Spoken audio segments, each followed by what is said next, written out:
Hello, everybody, and welcome to the deepest dive from MinnMax. This is the best, most thorough discussion about Chrono Cross on the internet, all thanks to you and your support.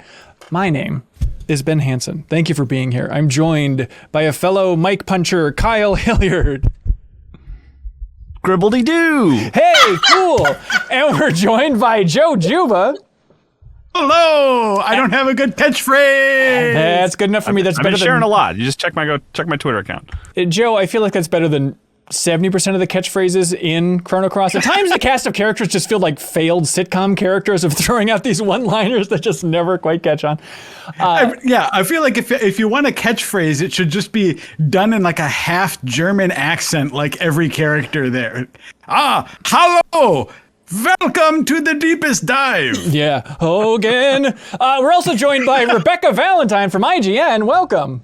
I'm not going to do it, but just assume my catchphrase is the sound that the son of a gun enemy makes. I think that's just like, I was going with like slow and sensual kissing sounds, I guess. It's all over the place. That guy was weird. We'll get to the old son of a gun. Hey, heads up, everybody. For this discussion, we're covering everything in Chrono Cross. This is a 4-part community game club, by the way. If you missed the first part, I don't know what's wrong with you, but you can go back and find that on our YouTube channel. But in this discussion, we're covering everything from the end of Viper Manor, the very end of that sequence, up until, and this is KG, but we're going to keep it KG for right now, up until there is a big change in the game is the best way to describe that. So we're going to be talking about and spoiling everything up until that big change in the game. But there's so many people playing this for the first time. I want to even be better about not spoiling anything after this, including characters. So let's really try our best to try and do that. And then also, I'm listening to way too much feedback, but we appreciate the feedback. Let's try and do a better job of staying roughly chronological, I think, for walking through this. Because I think there's a lot of people like watching or listening that aren't playing along, and it probably would help to some extent if we try and walk through a little bit. Now Joe is squinting. I feel like we did. No, I think that's a good idea, but I don't think we screwed that up too badly last episode. I felt like we were pretty chronological. We're a little out of step a couple times, but that's fine. You want to jump in and talk about the most exciting things out of the way, so I get it. But hey, thank you to everybody who's playing along. Thanks to everybody who has submitted comments, which we're going to be reading, and they've submitted those comments over at Patreon, at patreon.com/MinnMax. with 2 N's. Let's see, I think it's this way. Yeah, the link's over there. You can check that out. There's also a pinned comment on this YouTube video with the link as well. If you want to unlock the podcast version of all of these discussions, all of our other deepest dives, including the deepest dive on Chrono Trigger, Final Fantasy VII Remake, a ton of other stuff, you can go to Patreon, support us at the $5 tier to unlock that bonus podcast feed. There's a ton of other benefits in there. Plus, I don't want to make anybody panic, but we are 30 supporters away from hitting our goal on Patreon, which we've been trying to get to for 6 or 7 months, Kyle, of trying to get this full Let's Play of Chibi Robo with Jeff Cork and Sarah Podzorski rolling. I mean, it's a long-term goal for Jeff Cork. This isn't some new thing you invented. Almost a decade of trying to get Jeff Cork to play Chibi Robo, and we are 30 people away. Just jumping in at the $2 tier, that's all you have to do. So if you enjoy this type of format, the Game Club format, you want to help support people who are devoting an entire month's worth of content to Chrono Cross, we'd appreciate it if you went to patreon.com/MinnMax with 2 N's and jumped in at any tier that works for you. We appreciate it. Hey, also, something else we should point out, we forgot to mention last time, codes were provided by Square-Enix for this thing. Feels like, we should make a note of that here. Yeah. All right, so we had hundreds of people submit comments over on Patreon for us to dig through for the second chunk of Chrono Cross. By the way, Rebekah, if you squeeze that cat any harder, I feel like its head's gonna pop up. No, she loves it. She loves it. You can tell she loves it. Anyways, but we have hundreds of comments over on Patreon, and the question is, what is the most common comment for this section of Chrono Cross? Kyle, this what would you call it? The second of 4 chunk of Chrono Cross. Yeah. What are people talking about the most, do you think?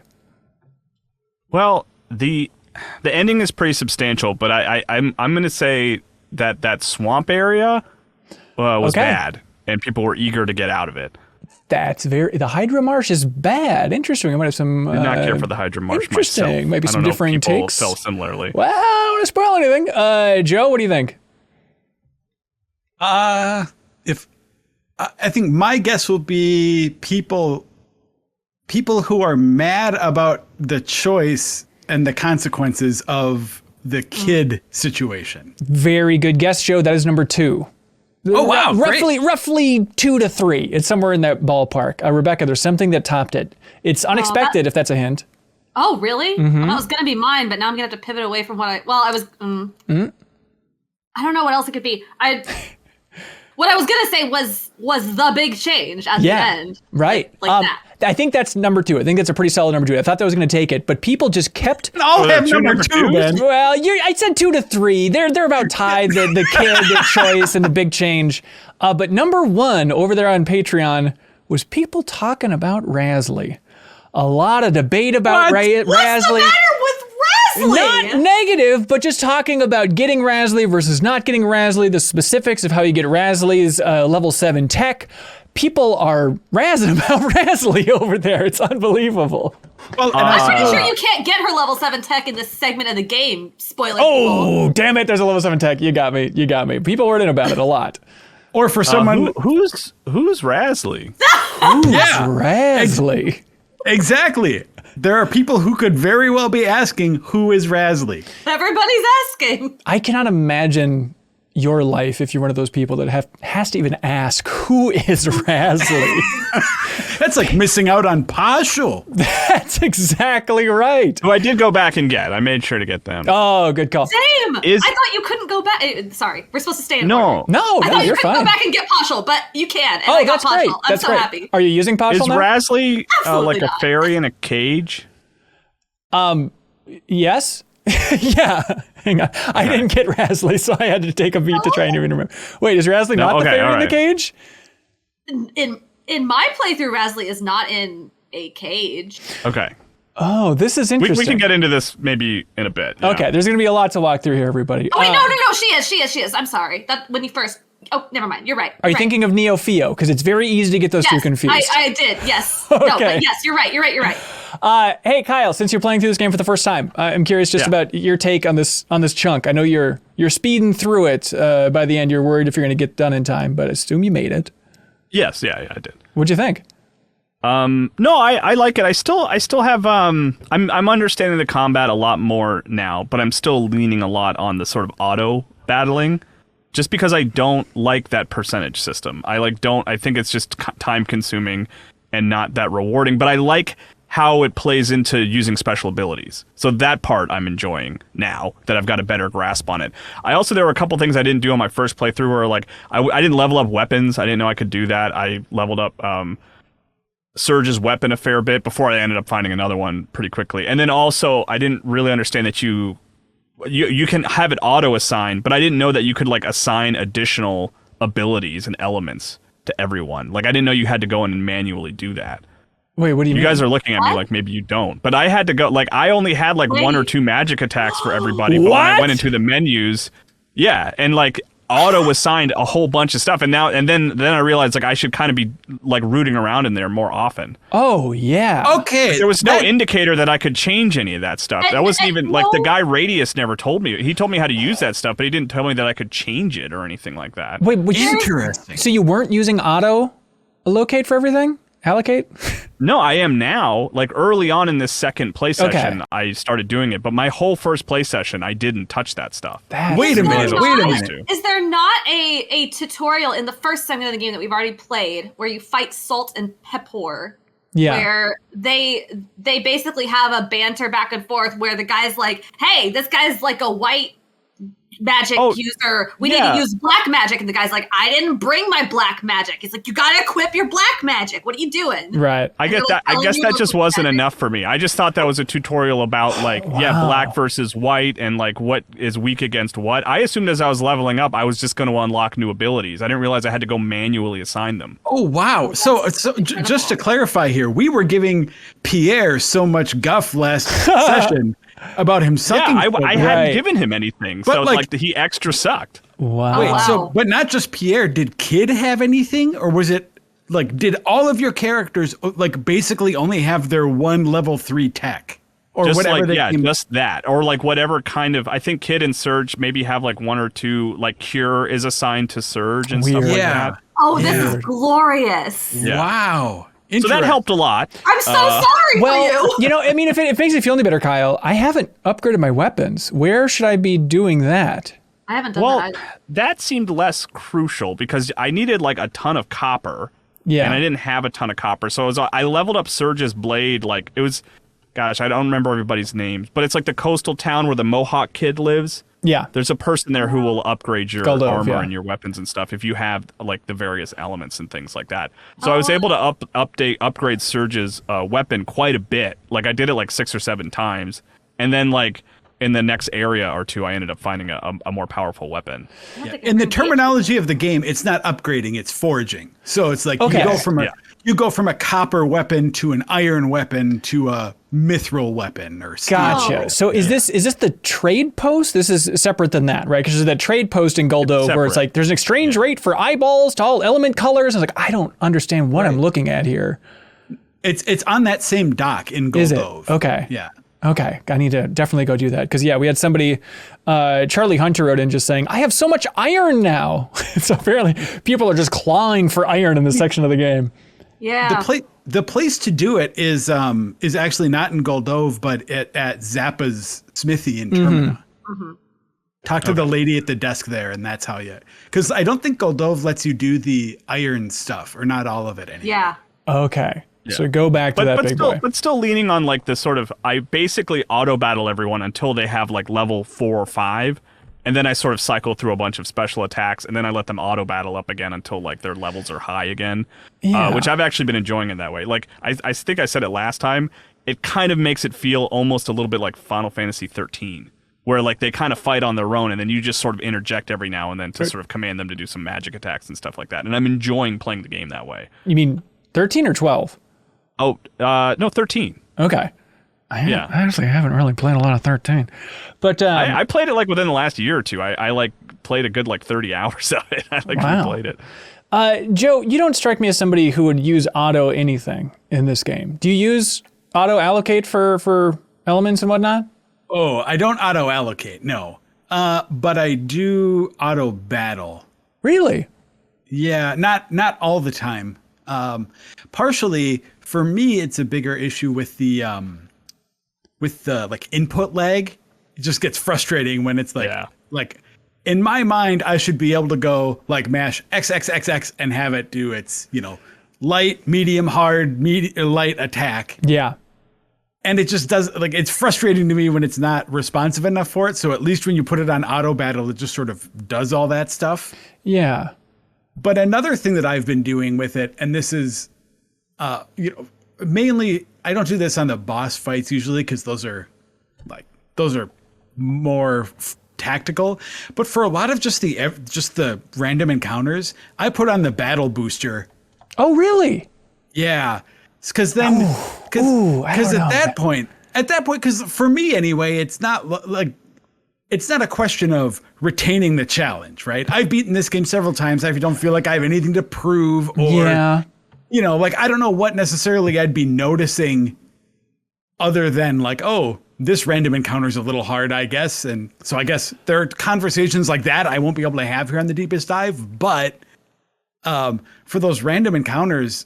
A lot of times it's just like what I like about this game and that combat system really is the elements. It really is the spell casting stuff. Yeah. And when you have the battle booster on, it just keeps your element levels perpetually full. So you can always just cast the cool spells. And that's really what I'm doing. So, it's like you go into a battle and you're already full level 6 and you cast, I don't know what I have that, like Inferno is probably my strongest spell right now. And it's like, that's awesome. You just go in there and cast Inferno on everything all the time. That's fun. Yeah, I'm scared of ripping off that Band-Aid. Because I remember when I played the PlayStation 4 port of Final Fantasy VII, I was like, okay, I'm going to play it straight. Here we go. And then you get to the point of like, all right, I'm going to hit both analog sticks and get limit breaks right away and refill my HP and MP. And then once I did that once, it was just game on. It's like, okay, now I'm just the rat in the cage. And despite all my rage, just like hitting that pleasure button over and over and over again. It's just, I think it soils it too much. So I haven't really messed with that. Interesting that you call it the pleasure button. Like, play the way that makes it fun, Yeah, I hear you. Yeah, but it's a mix for me of wanting to, have a good time, but then also wanting to remember what it was like to play this game 22 years ago. But Rebekah, how are you doing on the boosts and widgets and whatnot of the remaster? Are you using them all?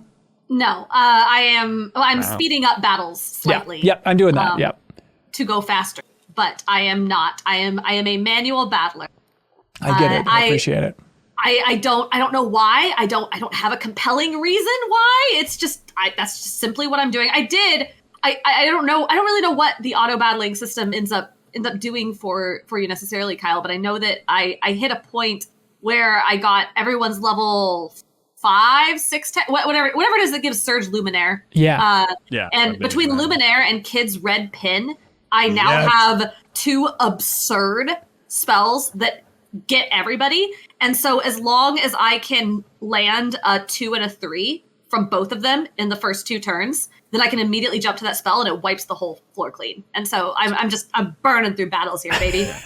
So basically what auto battle does, because I turn it on and off over the course of not to get too much into this like remaster stuff, but for your purposes, you can basically turn it on to get to that level 5 or 6 faster. Because it basically does the actions for you faster than you could do it manually. Yeah. Which is just nice. Red Pin, what is that? I haven't used Kid once in this game yet. It's her level 5, right? Okay. Yeah, it's good. Yep. And it's just super good. She just shoots out a bunch of like fiery knives and everything. It's really strong. That's excellent. Yeah. It hits every enemy. And I think the description of it's funny too. I didn't write it down verbatim, but it's just one of those like kind of Blaine descriptions that's like throws a lot of knives at the enemy. And it's like, it's a lot of knives. They're not joking. Yeah. I love that. Well, speaking of a lot of knives, I've gone back. I said I was going to try to use some other characters, and I did for a bit, but I ended up going back to my old standbys of Surge, Kid, and Guile. And Guile's level 5 is a move. If you remember Wanda in yes, our last chat, of course. his level 5 is a move called Wanda Swords. And it's a move where he takes his wand, makes it vanish. It appears in front of the enemy, pointing at them. It replicates itself into about like 5 or 6 more wands. Excellent. And then they all turn into swords, and then they all stabby. I love the idea of this magician just training for decades to do that. Like, you could do anything. Why not just make a lady disappear, but specifically making your wand go in front of somebody's face and then turn into a sword and stab them repeatedly? Why? But, it's very effective. It's working for him. I guess it works. Alexander Sheck submitted a comment over on Patreon and says, shout out to Korcha's level 3 attack. Just slapping the baddie's belly with his fishing rod. It has such a satisfying sound effect and it feels incredibly rude, and I love it. Korcha, I believe, is the only, because you have to, you get a summon in this section of the game, or it's like a summon, is that what it's called? Yeah, Frog Prince. It's a blue element summon, and I believe it can only be used by a blue element innate character, and the only one I have is Korcha, and I do not use Korcha. So I have not ever used this summon. I don't know what it does. Oh, interesting. Yeah, I whipped out Nikki just to get that summon rolling for the Mount Pyre section, and it's Frog Prince, and I just love that it's like this dopey animated frog. It's like, it does like, just a ridiculous amount of damage, which is great. But I saw it, and it just struck me as so funny to think of like the Chrono series going from treating the character of Frog in Chrono Trigger with like utmost respect, like he is a noble being, and then here's the Frog in Chrono Cross, like it's just like this big farty cartoon character.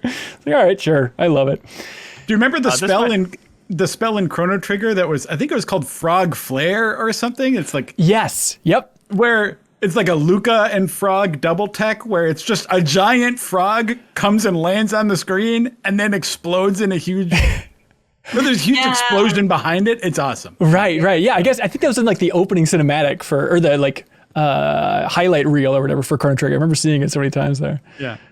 This might be a stupid question, and it might just be because of the characters I'm using, but like, do summons just show up in your element list or something? Or well, you got one from the so you got to equip it, and you get it from the blue dragon for this section here. While we're on the moves, hey, let's stay on the move here. Christopher Reardon submits a comment on Patreon and says, I've been using Lena more in this section. Can we take a moment to appreciate her tech Maiden's Hand with the description, a slap that hurts both body and soul? Back in Arnie Village, some villagers mentioned her love of slapping folks as well, so it holds up. I kind of want to see it. Oh, interesting. I love that in this universe you have this like village girl who has like presumably no combat training and is just like slapping people and hitting people with frying pans, who is on par with, in terms of power, a magician stabbing people with magic swords, and a guy who rows a rowboat for a living, and like a musician, and all these other and a dog. Right. Well, to be fair, Lena, like, I think in terms of base stats, Lena is like one of the best magic users, at least in that or like early section of the game. Really? I think only Guile starts with a stronger stat. She's been my caster like for most of this section. Well, now I feel bad for skipping her every time. Yeah, she's great. Lena's awesome. Plus, I love that she's one of the few characters that uses like the kitchen implements, right? So she's got fun. Like spoons and ladles and frying pans and stuff. Those are her weapons. Kyle, correct me if I'm wrong for this train of thought, but just talking about the wackiness of Chrono Cross and, everything's all over the place. Is it fair to trace it back to Akira Toriyama and Dragon Ball? Just the idea of like, I'd imagine he had a big influence. Well, obviously, he had a big influence on the art in Chrono Trigger, and so much of that is like, I don't know, let's mix humans and people together. He did it more than influenced it. Right, exactly. But just the idea of like, but I guess just the idea of like, oh, there's animals and there's people. Like that's confusing. Like how much of that is coming from the story team versus the art team and stuff. But it is weird to think of like there are kind of the Dragon Ball roots of just what a wacky world Dragon Ball is, and now carrying through with Chrono Cross, where it's like, I don't know, people, animals. It's all just a mess of fun. We don't really understand it either. Maybe, yeah. Okay. There's something there because I mean, it is like some of the enemies you encounter, especially like in this section. I was just like, what am I even looking at here? Oh yeah, like, what is this thing? On the move front too, there's a couple other ones that I love. Rebekah, I mean, if you got Postal just for just a dabble in your party, you might have seen his level 5 move, I think, which is called Doggy Done It. Does anybody remember this one? Oh, it's called Doggy Done It, and the description just says, kick up the dirty stuff from Pooch's sandbox. And it's just like him kicking poopy sand on people. It's really some excellent Postal material. Aren't you glad you got him? Is the implication that Postal uses a litter box like a cat? Yeah, I guess so. Well, Joe, you're a dog, man. You're basically half dog. Do your dogs, would they poop in a sandbox if they had the choice? Maybe. I don't know. I feel like you don't usually find dog turds in sandboxes. It's usually cats. And is the reason that cats like sand in sandboxes because they go back to ancient Egypt where it was all like a big litter box? Is there any truth to that? What am I here? Am I the animal whisperer here? It would really help if somebody could. Okay, speaking of... Do you think Lynx uses a litter box? It's a great question. Certainly his feral cats do.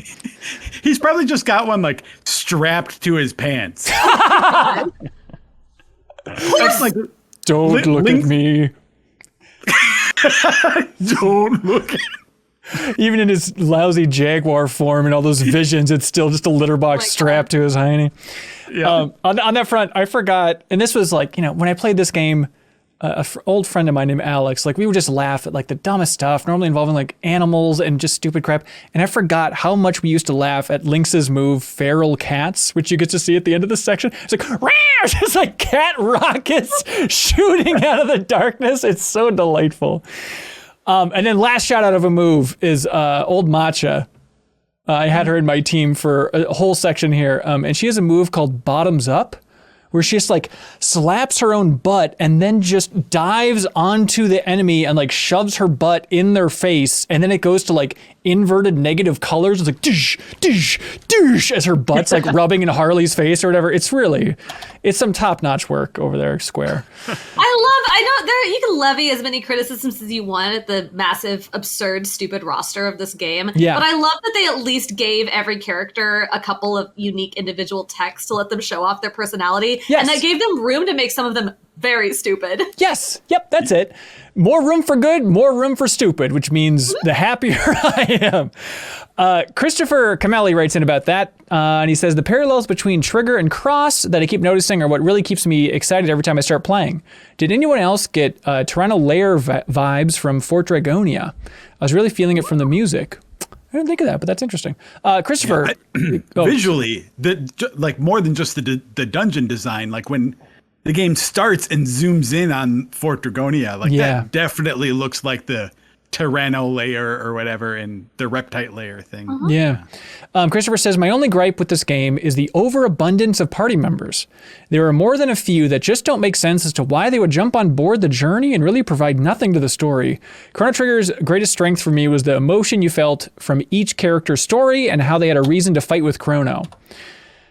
I think that's fair. There's definitely, in this section where the party starts to kind of balloon up, there are some of those moments of like, wait, why did you join me again? Like, you just said, hey, I like that you're from another world. Let's go. It's like, wait, what is this? All right, sure. Yeah. But yeah, or like when Greco shows up and you're just like, hey, he's like, how's it going? I'm going to join your party. Who are you?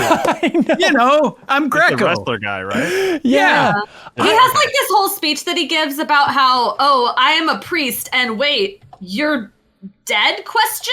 Well, you're clearly my destiny, so I'm just gonna come along. Yeah, that Greco section, I forgot what a bummer it is. Like, you walk in on him hosting or I don't know, attending a funeral, presiding over a funeral for a child, and then he just immediately starts rolling into like, why must we face death? And who is the one that decides when we die? Truly, children should not die. It's like, what is this? You're a wrestler. You're supposed to be the fun character, man. That is every character in Chrono Cross, though. I guess you're every right. single character up to this point, you meet them, and they are like a stupid animal of some sort, and they raise their hands to the sky and go, isn't life just a weird existential nightmare? When will we be delivered from these horrors? Like, that's Chrono Cross. Yep. Yeah. Fun fact that I just realized about Greco this playthrough. Yeah. Is that, remember in Fossil Valley in the first section where there's some weird noise and all the soldiers are like, we've been waiting for an exorcist to show up to help us. And you're like, yeah. I'm the exorcist, and they let you do it. Right. I found out this time that Greco was the priest. Greco was the exorcist that was supposed to come. Wait, how do you know that? Isn't there a big jump between exorcist and priest? What? He mentions it. When he comes into his little hut, he's sort of grumbling about how, like, he went to Fossil Valley and the job had already been done. And they told him, and they thought that he was a fraud because he showed up after the real exorcist, you, already like made the noise go away. Do you think when he does his professional exorcisms, he also just goes and picks up the skull and puts it in his pocket, and that's all it really takes to be an exorcist in this world? Well, Joe, I have a question that's maybe like a segue into sort of the plot. Please. But I do not believe I heard that dialogue. I don't think I did. And I think the reason may be, like, does Greco join? Did Greco join your party, Joe? Yeah. Oh, he did? Yeah.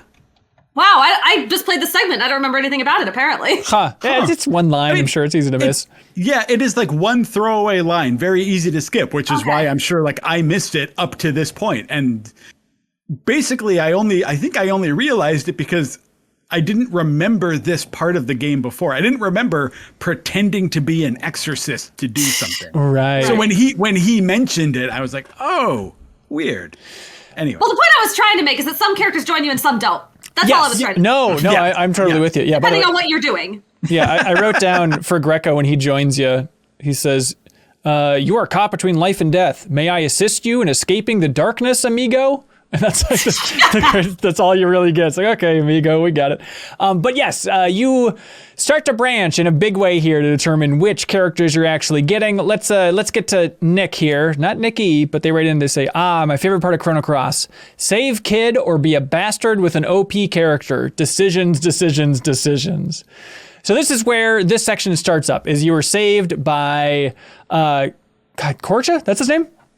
Mm-hmm. The Korcha, you go to Guldove, and then Kid, who is hit with the poison dart from Lynx and whatnot, is sick in the bed, and you have to make the choice about, do you save her or do you not?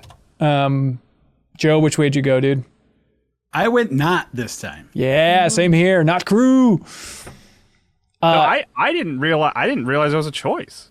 Like, it's, you just, I mean, I saved her because I was like, okay, well, that's the next plot beat. How do you not save her? You just They ask you in the doctor's room that one of the characters says, will you save her? And you say yes or no. Okay, I guess it's another one of those instances where I just, a JRPG thing, I'm like, well, I have to say yes if I say no, but I guess it's like we talked about last time. Sometimes you can say no and continue in this game. Yeah, the choice here is interesting because it's not In a lot of modern games, like let's say something like the Life is Strange series, when you're making a choice, it does the whole like freeze frame, everything slows down, dramatic music pulses, choice on the left, choice on the right. What are you going to do? And you know that you're doing something impactful there. Yeah. But here in Chrono Cross, it's interesting because when they present you with the choice, they're not like, will you save kid? And you say, yes, I will, or no, screw her. You don't say that. Your option is either like, yes, or like, I don't know. And the I don't know kind of feeds into the idea that they're talking about like, well, we need this thing to save her, and we need the Hydra humor. Yeah. Hydras are extinct. I don't know how we're gonna get those. So it's sort of framed to you. Surge's stance when you choose not to do it isn't like screw kid. It's a lot more like, I feel like our hands are tied here. I don't know what we can do. Yeah, I can't think of any other place or any other world where the Hydra might still be around. Yeah. But but it's your options are basically you have to choose it twice to not do it. And your two choices, it's basically like, yes, save kid, or I don't know, or ... And if you choose if you basically opt out of saving her proactively twice, then you go down the not save her route. Yeah. And I think too, if you're playing this for the first time and are not on a podcast where everyone is telling you that choices are coming up potentially, you maybe I think there's room to like reasonably say that you don't know at this point, because you've transitioned through worlds once. You probably at this point understand that there's the place you started in, and then you're in another world now that's like a little bit different in subtle ways. But you don't really have the tools or understanding to know how you're going to get back to your homeworld at this point until after you make the choice. When there's like multiple lines of dialogue that basically hint, oh, here's an amulet, go back to where it all began. And you can sort of piece together the puzzle at that point. But when you actually make the choice, you don't know. And so there's like absolutely room to look at that and go, maybe I need more information first. Yeah, I like Doc in this section too, who's just melting down and be like, man, I'm so powerless. It never gets any easier. Just this entire section. Yeah, it's like, come on, Doc. That's my favorite part, because I feel like his dialogue has not gone all the way through the little AI thing that it's supposed to go through, because he'll say it very seriously for multiple lines, and then he'll interject a dude like 3 lines in, like, oh wait, I forgot I'm supposed to have this accent. Yeah, and then he's gonna go hang 10 for a while out on the open seas outside of Goldo. He's doing it right. So yeah, I just knew that in order to, I was streaming this section, and God, that really helps. Thanks everybody who was helping me along the way when I was streaming it. But I was streaming this section, and just that reveal, like, okay, that's right. In order to get Glenn, I have to not save Kid here.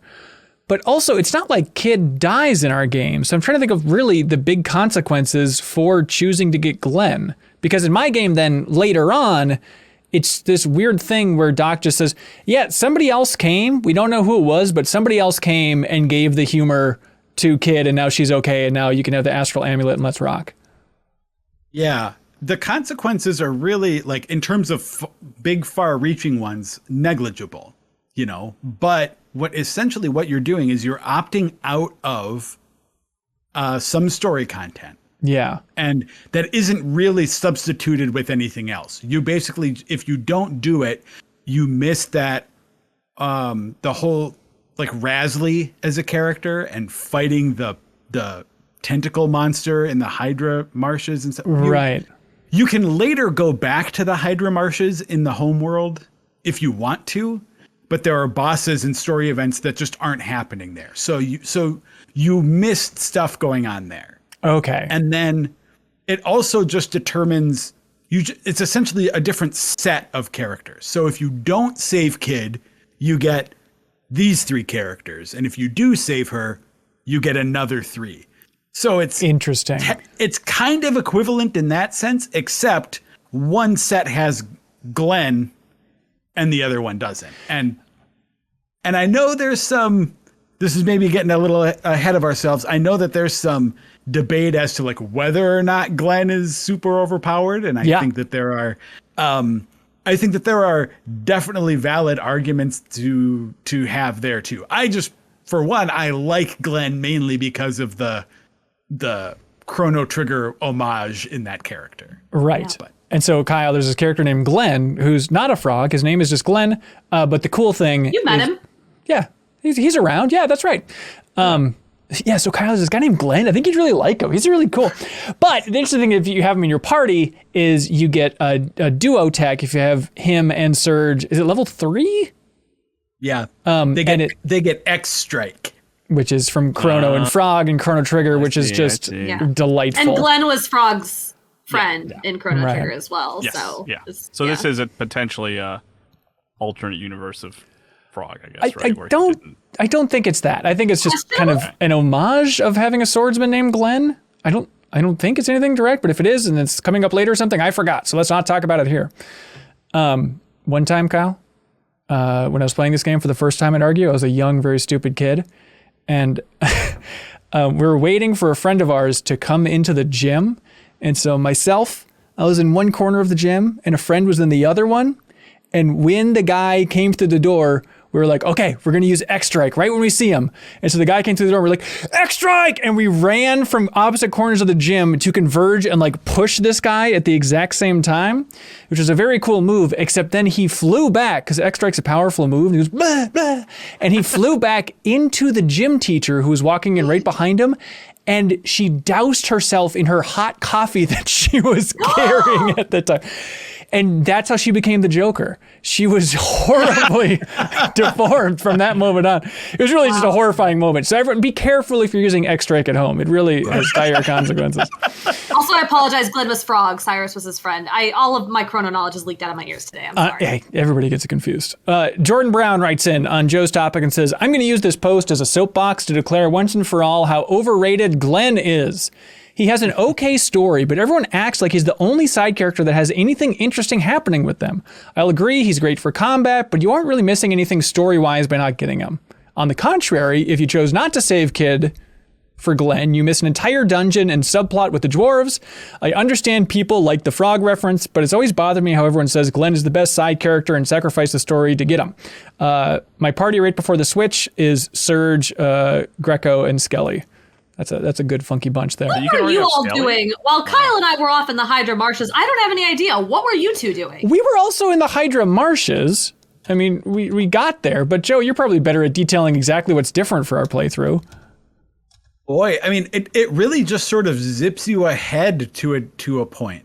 I'm trying to remember exactly what it is you're supposed to do at this part. I think it just...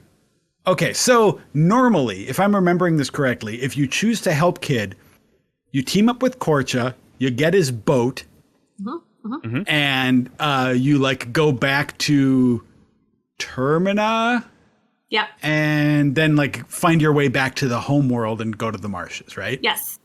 So in this one, you don't have the astral amulet anymore. So you can't go back to the home world yet. Right. Kid gives it to you, and then Korcha takes it because he's like, if you're not going to help her, you don't deserve this amulet that she gave you. Yeah, Korcha hates us. It's a huge thing. Yeah. And his mom is completely on her side, and she's great. I'll take Mach over Korcha any day of the week. She's all like right. Korcha won't give you his boat, so then Mach is like, fine, I'll give you Korcha's boat. It's really genius writing. Yeah, and then you just go and like do the normal quests. I think it's something about like you go head to Hermit's Hideaway. Mm-hmm. Oh. And then so like after, so this is all stuff that you guys do after you save Kid. Yeah, we have Kid with us at that point. Yeah. Oh, but interesting. It's like on this path you take a couple steps without Kid, and then go back to Goldove, and it's like, well, she's fine, I guess. And then she joins and you get the amulet and then you can go back to the homeworld. But right. Yeah. So I think, I'm trying to remember. Do you do the ghost ship? Yeah, that's all before you go. Or is that in homeworld? It's Hermit's Hideaway, Ghost Ship, and then after Ghost Ship, you do Water Dragon. Okay. Yeah. And then to Mount Pyre. Right. So if I hadn't have saved Kid, I could have skipped the swamp? No. Yes. Wait, I mean, I still did the Hydra Swamp. Did I not have to do that? I did that whole Hydra Swamp thing and like landed on the Hydra's head or whatever, that plant monster's head, and then Rasley's cage was already eaten and all that stuff. Yeah, that was optional for you. You didn't have to go back. Oh, really? Mm-hmm. I mean, not yet. You may have to go back there later, but okay, huh? The swamp. I just had a bad time there. I don't know. I was getting poisoned a lot, and like I was still kind of struggling with like equipping my elements and stuff at that point. And like I did that thing where I landed on top of the squid thing. Yeah. And it's funny. I went back and got Lucia. Because I really wanted her because she seems to me, it seemed like she had ties to like Chrono Trigger. I don't know if that's true yet or not, but I wanted her in my party. And it was funny that she was the one who was like, we can't leave this thing in this cage. When I was like, I thought you had like 3. Her thing is locking people in cages. That's all she cares about. But I fought the squid like once or twice and kept dying. And I was like, I'm just going to go off and explore a little bit and come back and fight this squid. And when I don't remember if I got locked out or if I remember what it was. I was able to go. I went like all the way around and looped around, and when I went back to the squid, it wouldn't wake up when I landed on it. It just wouldn't wake up, and whatever creature was in that cage had disappeared. So just by me sort of doing a lap to just kind of like explore a little bit, I know you don't really level up per se, right? Like it's a little different, but like just by doing that lap, I missed out on beating that fight, and I guess getting this Rasley character. If you leave the screen, I guess the monster eats Rasley. Oh my god! That's what happened. Yeah, which I love. Kyle, did you get the hazmat suit? No, I don't know what that is. That sounds amazing. Okay. You can get if you go far enough. I don't remember if it's in home or another world, but if you go far enough into the marshes in one direction in one of the worlds, a guy will just give you a suit that makes you immune to the poison. But it's weird that it's like I would love deep. to meet that guy. Sounds like a great guy. He's a wonderful dude. It's weird that he's so buried in the poison dungeon to be like, hey, if you make it all the way to me, I'll make it so that this part didn't suck. No, he's before that. I mean, it's on that first screen. Okay. I think. No. If you go, I think you have to go up into like the higher parts. The divergence is really early. Oh, okay. Is you head off to the left and you go up in those sort of like weird tree branches. Right. And there's a clearing. This is in the swamp in another world. Because that's where it's poisonous. I don't think it's poisonous in the home world. There's one world where when you go up those branches, you get the Biba flute. Yes. And then in the one where you don't get the Biba flute, if you go up that same direction, you get the it's not called a hazmat suit. I don't remember what it's called. Right. It's a hazmat suit. Safety gear, I think. Safety there we gear. go. Yeah. I got the flute. Okay. Use that flute. Well, wild. Tunes. So like none of you got this just like deeply grim dialogue situation between Rasley and these dwarves? So I had the dwarves talk to me, but that was in like a whole section. I hung out with the dwarves a lot. We butted heads a lot, but Rasley was not involved. Yeah, so what was Rasley saying to them?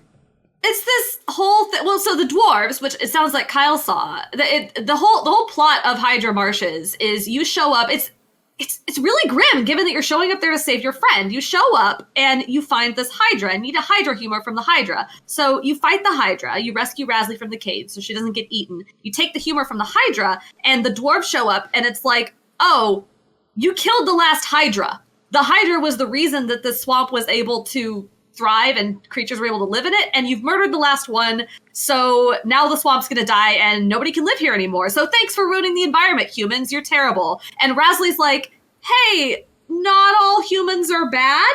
I think some humans are good and some are bad.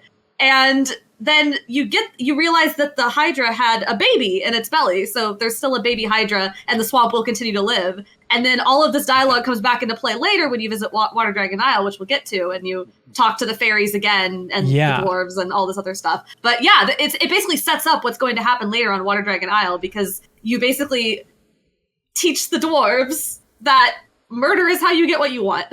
That's interesting. Yeah, so for me, going to the Hydra Marsh, the humans there are super proud of themselves for killing off the Hydras already. And they're like, one guy, he's like, we killed off all the forest dwellers here, but I'm kind of haunted by one of their messages. They said something like, the forest will die before they vanished, but I don't know. I think we did a good job. High five. So yeah, that's all just kind of in past tense there. Well, it's funny. Every time, these like the fairies and the dwarves are all like, humans are terrible. I met a bunch of other characters that were, talking about how humans were ruining the environment. And just my reaction as the player is like, yeah, no, that sounds about right. Like, you guys seem very well justified to not trust me. I understand why you're angry for me to be here. You're going to trust those dwarves over humans, Kyle? Even the people that say "Hasta la Biba, baby," and those great lines. Anybody who's not a human's clearly better. We got the, oh boy, who was writing in about this? Yeah, Brian Paradise writes in and says, my favorite small moment from this section is when you try to use the Biba flute right after you get it. Biba will slide back onto the screen to remind you that you have to use it out in the open. He's very helpful, little Biba fella. Craig Belmont says, how many times did everyone have to use the flute to summon the Wingipede? I was about 7 in before I stood directly in the center, apparently. All right, that was one shot for me. Just the one. Yeah, we're I think pros. There's a prompt when you walk over it or something. There is, right? yeah. It says right now. Don't forget. Adam Harris says, after that long, drawn-out encounter with the green guys in the marsh, I don't know if I want to keep Biba playing. Seriously, what was that? I don't think I was under-leveled or equipped. Luckily, the second fight for the treasure, the Hell Soul element, landed. Thanks for the tip to switching to analog control, Adam says. I forgot to do that. Yes, thank you so much for that. Oh, I forgot to do that. I got to do that. That solved the problem for me that we talked about last time, which was it's really hard to like line yourself up with like a bed or a pot or a jar or whatever to get an item out of it. Okay. I switched to analog. Like I after we finished recording, I went downstairs, turned on Chrono Cross, and immediately switched to analog. Lifesaver. Great tip. Interesting. Wow. I've been using analog and I still have that problem, but maybe I'm just yeah. bad. Well, I've been location. always Don't switch back forward on, because so I'm always overshooting everything constantly. Well, that'll do it. Malcolm Holiday says, one point that stuck out to me that made me go, whoa, was when the dwarf leader chewed out the party for destroying the Hydra Marsh and the world. The monologue was pretty intense, and I definitely wasn't expecting it. It also felt quite relevant for today's current events. That's always a timeless theme. James, did they hire these dwarves in the Hydra Marsh from the set of Fern Gully? Nothing brings me back to the 90s quite like humans are killing the planet. Kill the humans to save the planet. Plot lines and character groups. I really like the Hydra Marsh and Rasley, though. I think it's a weird choice that saving the Marsh by having her with you for the fight negates the access to her ultimate ability. You get a cool cape, but still. I also like being able to go back to the Hydra Marsh later after I dealt with the pirate ship and seeing the little baby Hydra there. Oh, it really pops up that fast. That's fun. Okay, Mick Manga here. Kyle has a take completely opposite of yours. Mick says, for this part of the deepest dive, I wanted to share a personal story, so please bear with me. Hydra Marsh is my favorite location in all of gaming. Wow. Says Mick. Mick says, they must have had the hazmat suit. They were born with it. They say, it's the closest a game has ever come to the toxic jungle from Nausicaa Valley of the Wind, which is my favorite movie. All right. Whenever I hit a writer's block while working on a novel, I return to Hydra Marsh to find inspiration. Something about the enemy designs, landscape, and music fills me with creative inspiration. Plus, I adore the fact you can save the Hydra from going extinct while saving Kid.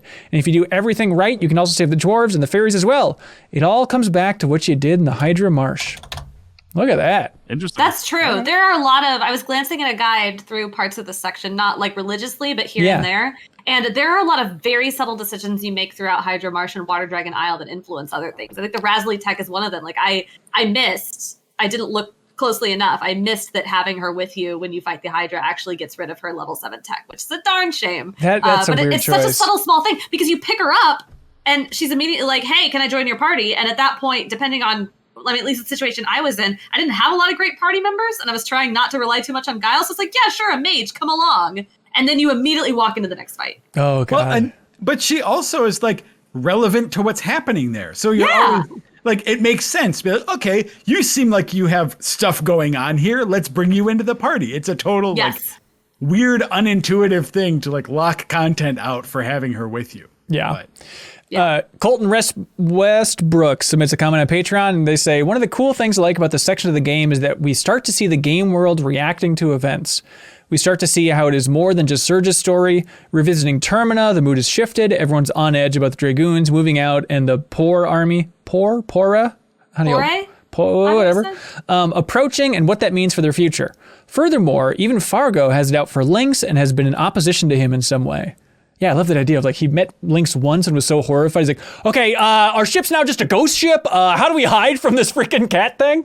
But anyways, Colton says, that is all just another world. When accounting for the Hydra dying in Homeworld, no matter the choice the player makes, it starts to feel like two living worlds in a way that I find pretty impressive for a PlayStation 1 game.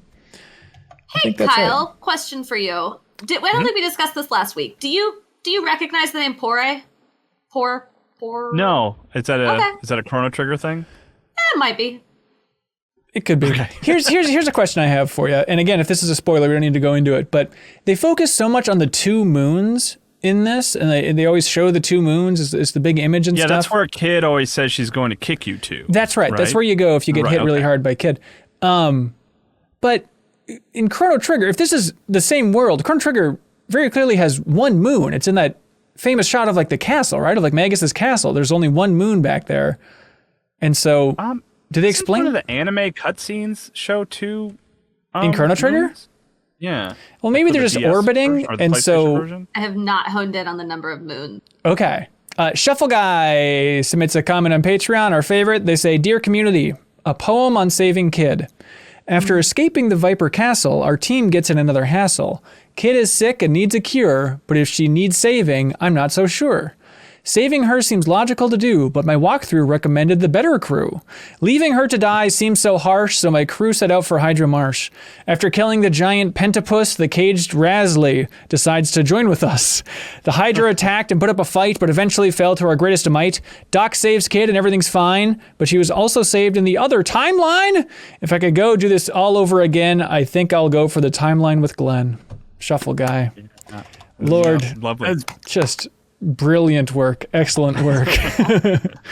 All right, so are we to the ghost ship yet? Let's get to that freaking ghost ship, Joe. Could I kick it off with something for you though? Yeah. Because I think this sums up a lot that's interesting about the ghost ship here. We have E.N.T. Clark, who's playing this for the first time, I do believe. And E.N.T. Clark says, "While exploring the sea with Kurtz's ship, I encountered a foggy area where I found a huge pirate ship that is posing as a ghost ship. This whole sequence of events is pretty weird," which I think is something amazing because it feels like an optional thing. It feels like you're stumbling across it, even though it is critical path, which is just a great video game magic trick. Yeah. Oh, it is critical? Yeah. Did you all not go to Hermit's Hideaway first? He kind of tells That's what you, I did, right? Yeah. I think I must have gone there. Yeah, he told me. That's how I found it. Because he hinted at it, so I went and sought it out because I was like, well, if this mainline guy is telling me about it, it must be an important thing. Yeah, maybe you're right. Yeah. So I think I did go there first, and then you go find Radius in the underground area, which looks like Frog's house. Mm-hmm.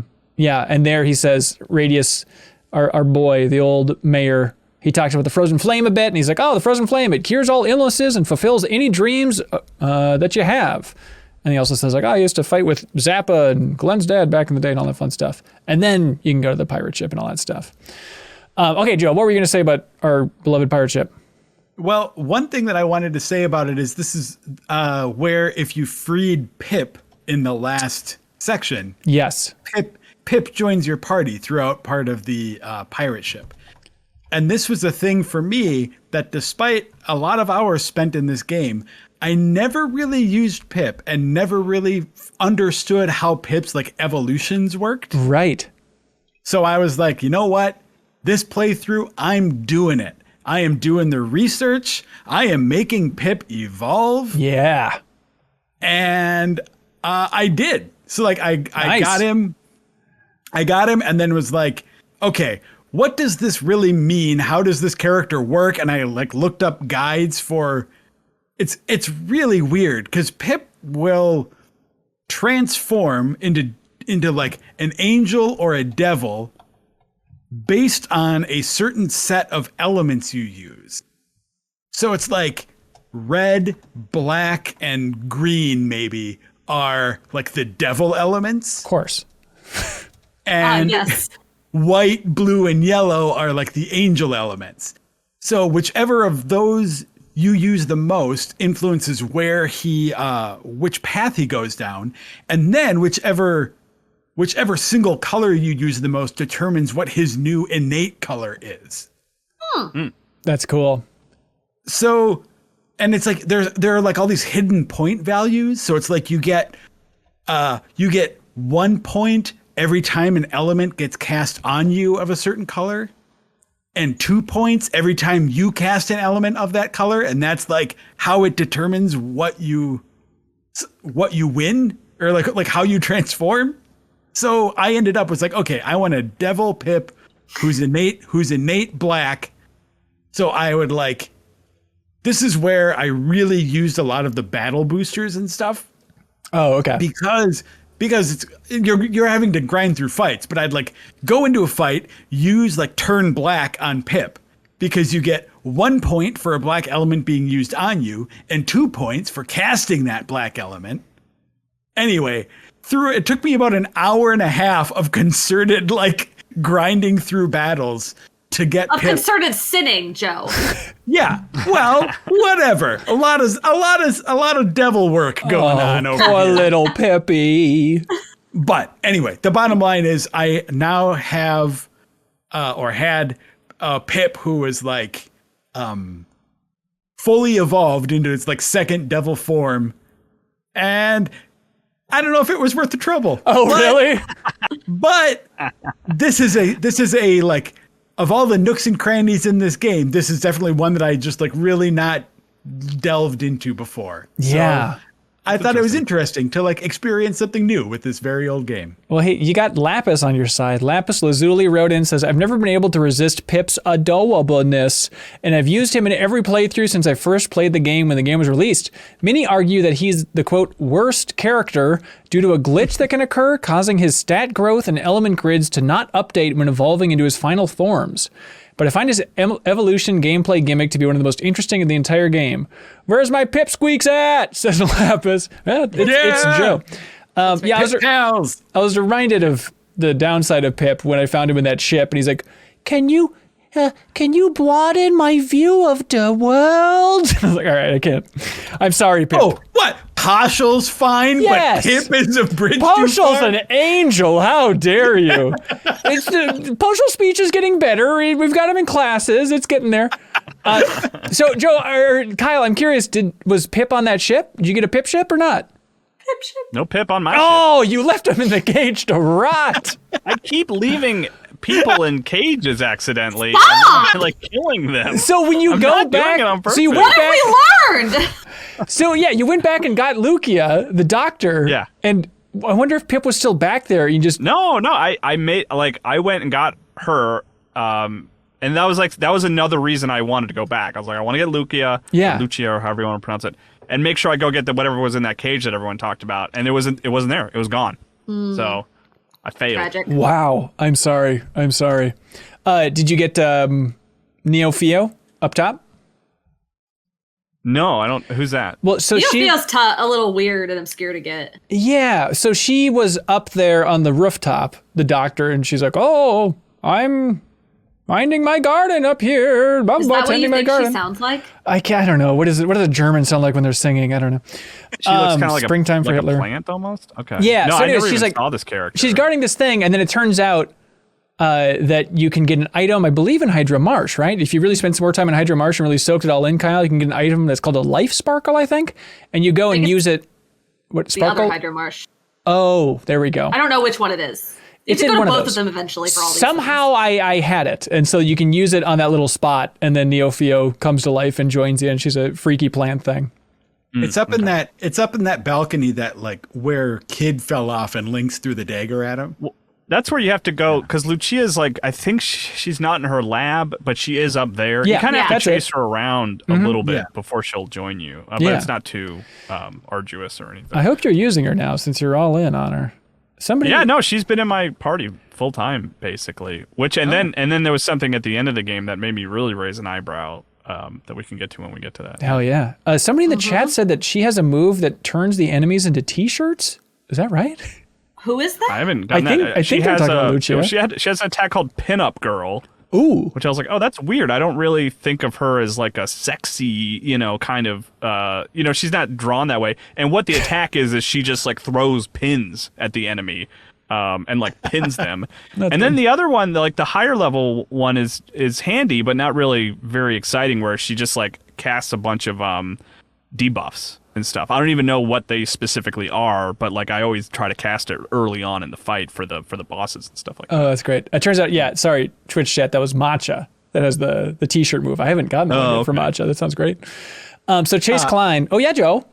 Well, Ben, I have a question for you. Yes. Because I know that you were really getting into using Mojo and Pashul and the Freak Squad. Hang on, is there a cat purring directly into a microphone? It's my dog. Yeah, I'll move him down. Here, he's not purring, he's snoring. Show dog, yeah! Dog has been shown.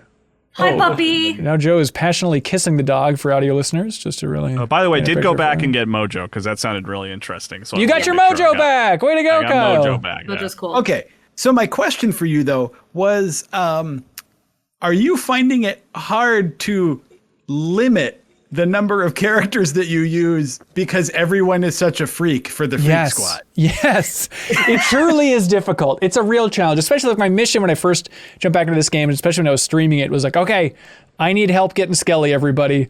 Please don't let me miss these pieces because I want to get Skelly rolling again. And Sean Mills wrote in about it, said, I really enjoyed getting Skelly back together by collecting his parts, and I love his idle animation where his head spins around. Also, Sean, I love his running. It's just like this weird kind of Naruto run flail of a skeleton. He's so good. Anyways, Sean says his grandma isn't good at picking up context clues, though. She tells them that he isn't eating enough when she first sees him again in that big reuniting scene. And then I love it, like, so the grandma says that, then there's somebody else in the house where if you bring Skelly into that house, they just say some line like, well, he doesn't look exactly the same, but I guess that's fine. Like, no one really comments on the fact that their friend is just a skeleton now.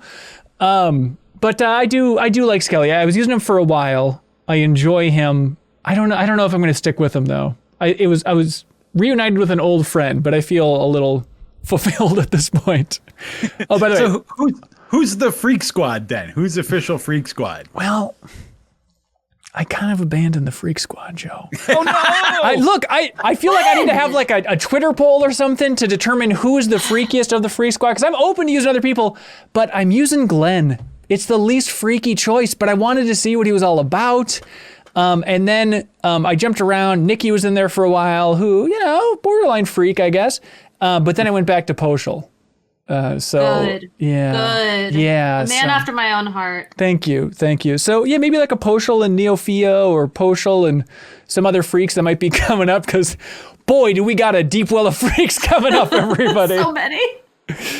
Oh, by the way, somebody on Twitch was pointing out how absurd it is that Skelly's grandma calls him Skelly. It's like, wait, his name before he died was Skelly? Skelly. So stupid. It's so great when he walks into the house and he is a literal skeleton clown, and he just like yells the equivalent of "I'm home, Grandma!" And oh my god, as usual, everyone in Chrono Cross having a normal one. Yep. Joe, did you get Skelly back too? Yeah. Oh yeah. I got him. I didn't really use him though. I tend to my party for this section was pretty set at like Surge and Kid, and going back and forth between Glenn and Lena a lot. Especially like, for the fiery stuff, to use Lena for the frog print summon and things like that. But so I haven't really been delving too deep into the Freak Squad. Oh, and Pip, who I used solely to evolve, and then never used him again. Yeah. Yeah, my Freak Squad is open to just, the losers do. Like Doc is quiet Freak Squad. I feel like just anybody that isn't cool, I feel like, is part of the Freak Squad, Kyle, did you find all of Skelly's parts? You kind of have to go off the beaten path to find a couple of them. No, how many are there total? I don't know the exact number. It's five or six. Yeah. I remember the two that 3 or 4. The two that were harder for me to find is one is in the Shadow Forest, and since I didn't do the Shadow Forest, I did the Cliffs. Like I had to go back and get it. And then the other one is in Isle of the Damned, which you have access to, but I think have no reason to actively go to. Right. Yeah, that was one where it's like, okay, I'm just going to turn on no random encounters, or it's not going to trigger it. I'm just going to run through and get that, then run back out. There's like no monsters there. You can just like run in there and grab it. Yeah. If there wasn't for me. Oh, yeah? Oh, I thought that I'd hit that, so therefore no monsters were spawning. But yeah, I guess that's right. You're probably right that that's what that is. It's weird. This game is weird, everybody. But with so many characters to collect, it does at a certain point feel like a Pokemon game But if you collected Pokemon through an adventure game style format of like, oh, you just make decisions and make sure you choose the right dialogue in order to collect them all. It does have that same Pokemon vibe at times. Yeah. And I feel a little bit torn about it because I forget who it was, but that person who wrote in earlier and says that it's like a problem with the game. Yeah. I kind of go back and forth on, because on one hand, like as a player who gets invested in these stories, I definitely prefer when it's a smaller and deeper cast of party members. But when I think back on it, this is really a quality that made Chrono Cross so memorable and feel so experimental at the time. Yeah. Is that like you're so used to being, it's like, okay, you start with your 2 or 3 party members, then, another one joins. And then about halfway through the game, another one joins. And to have this just be a constant influx of freaks just wanting to join in and to really make you feel like, I feel like it's sort of an proto version of a kind of customization that we see a lot in games these days, right? Where you have so much freedom to decide who your party is. Yeah. And not just like, hey, I go Robo Luca in Chrono. It's like, no, it's like you have Surge and you can have 2 of, dozens of possible other people with him that all have their own kind of like quirks and moves. I think it's an interesting way for players to like exercise their own, their own, taste. I don't know what you want to say. Yeah. I'm totally with you. And I've talked about this with Pokemon.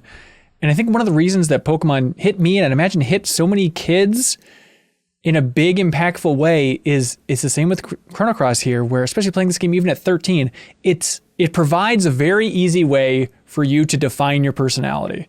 The world is big and scary. That's the word I was looking for. And the Pokemon, that's a great analogy. Right? Yeah. Like when you're playing Pokemon the first time as a kid, it's like, okay, I don't really know who I am or what I like or how anything works in the world, but I do know that Charmeleon is the coolest thing. So I define myself by Charmeleon being my boy, And I think the same holds true for Chrono Cross. When I play it for the first time, it's like you can tell somebody's personality by who they choose in this game much more than even, Robo and Luca. It's like, okay, I guess there's something there, but for this, you can really tell who's embracing the freaks and who's not.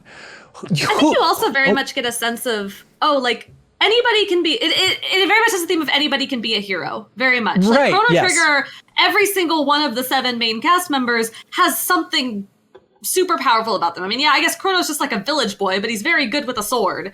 And everybody else, you got like a princess, a tech genius, a literal robot from the future. Like everybody has like a really cool thing going on. Yeah. And in Chrono Cross, even Surge, I mean, we're going to learn a little bit more about him later on, but for all intents and purposes, he's just kind of a random guy that some crap happened to. Like, he fights with a fishing oar because he grew up. I mean, you look at his little status page. Where did he grow up? He grew up in Arnie Village. He's just a fisher kid. Like, he's nobody. And pretty much everybody, there are some non-nobodies in this cast, but there's also, just a bunch of like weirdos who have assorted powers and who decide.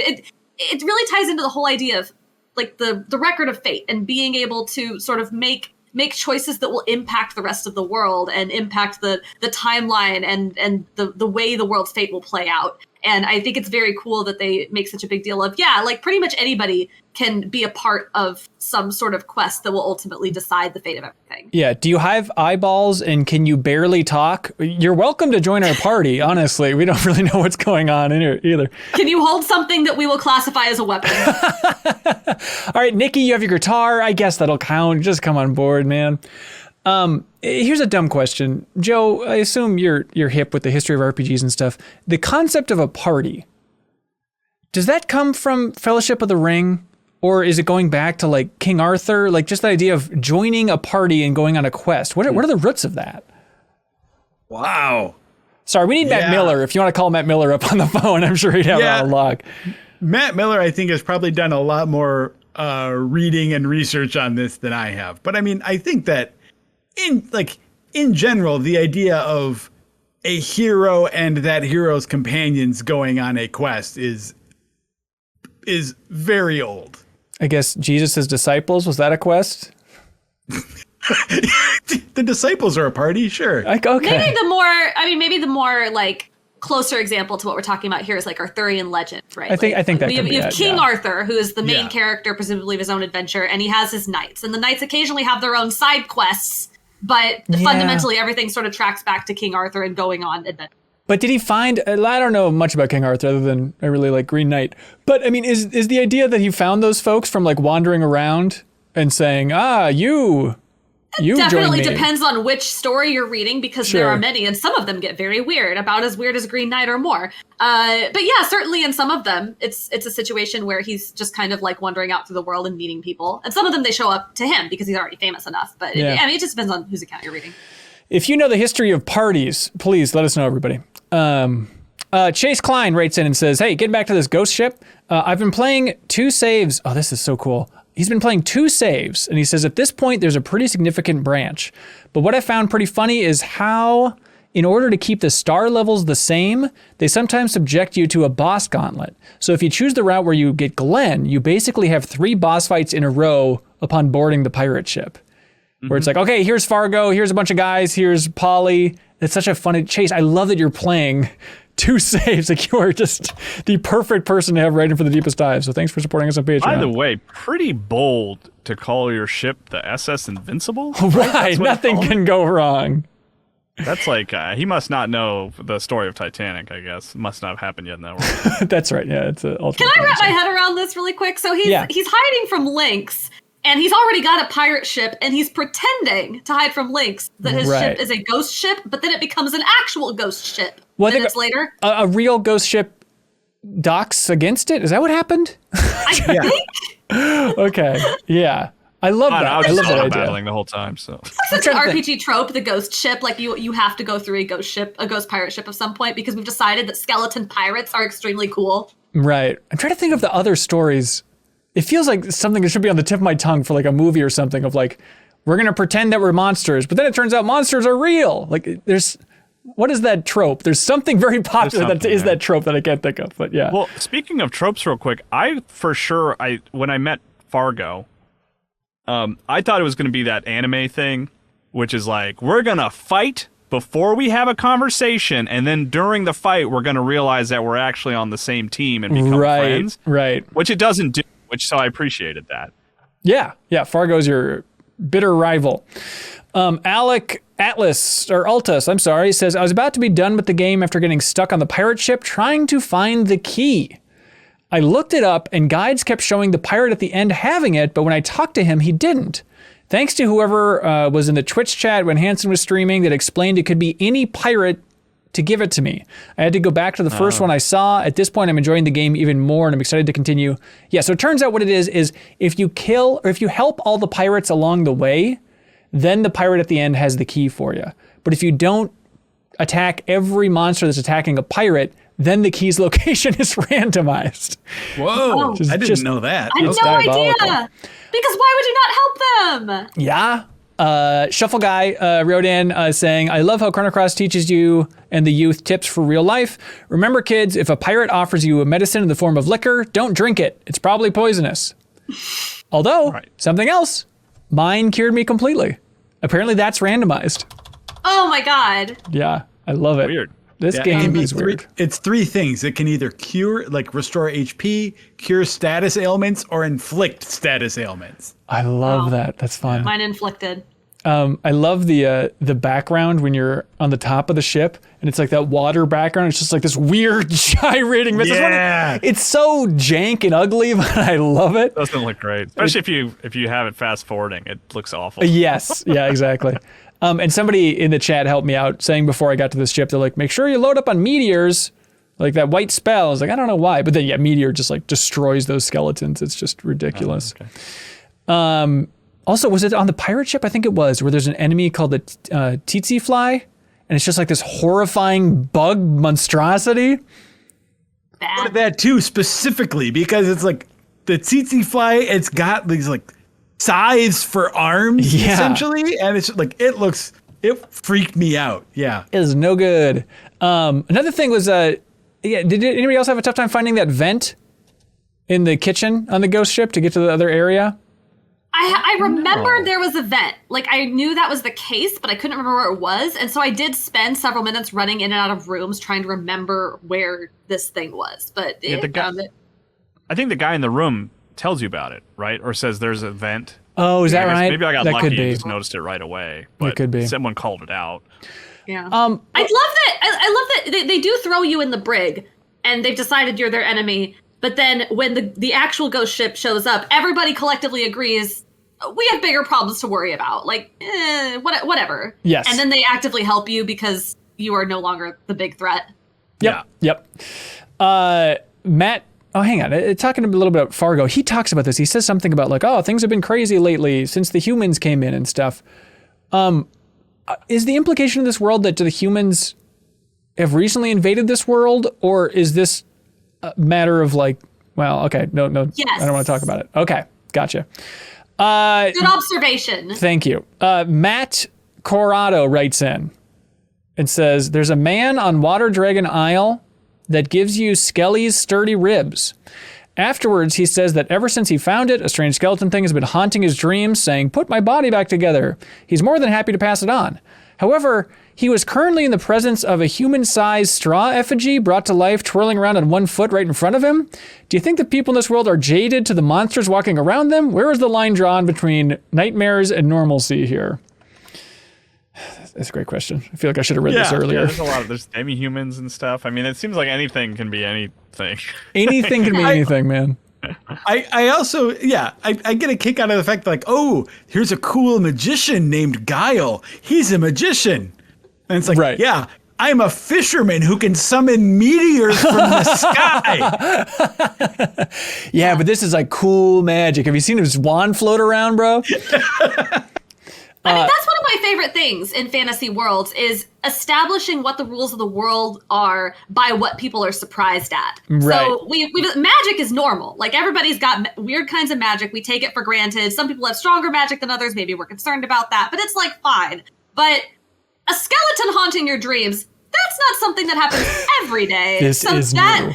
That's classified as a little weird and standout. So you just, you sort of like you take cues from everybody else as to what's actually weird and what's not. Yeah, I think so. Is that normal? Let me ask this animated living skeleton next to me. Who's my friend? Kevin Robinson says, am I the only one who found it weird when Korcha explains what is going on to Doc after saving Kid? He says that the entire party is from another world and only Surge is from his original world. What, Poshel and Rasley are chopped liver? Says Kevin. Yeah, I have Rasley in my party, and Rasley speaks up. She's like, actually, hi. Oh, really? Yeah, wow. I'm from that other. I'm from whichever world it is. We have a name for our world. Yeah. Jumping back just for a bit. Tactical Dreamer submitted a comment over on Patreon and says, "Wow, Korcha really tried to buy Kid's hand in marriage with a boat. Games are weird." Yeah. So what? I liked that whole bit of dialogue actually. Yeah, I liked how Kid was like, "What? No, I'll think about it." So, yeah. And then I also love at the end of that conversation, Korch is like, all right, I'm heading home. And he just dives off the dock and swims away. Yeah. I love that they throw the decision to Surge, too. And it's like, Surge, what do you think? And you're like, yeah, Kid, play along. Or no, leave her alone. And pretty much, I assume no matter what you say, she's like, stay out of this. Yeah, I said, like, I was trying to find the option of, like, this is not my decision. Like, you have autonomy here. And she was like, I think I said no. And she was like, screw you, Surge. I'll do what I want. All right. I don't know what she says if you say do it. I have no idea. Yeah. Ryan wrote in about how much he loves Korcha swimming. And he says, he must be the strongest member of your party because he can swim that far. Also, Matcha does the same swim. She does it if you don't got Korcha on your side, which is nice.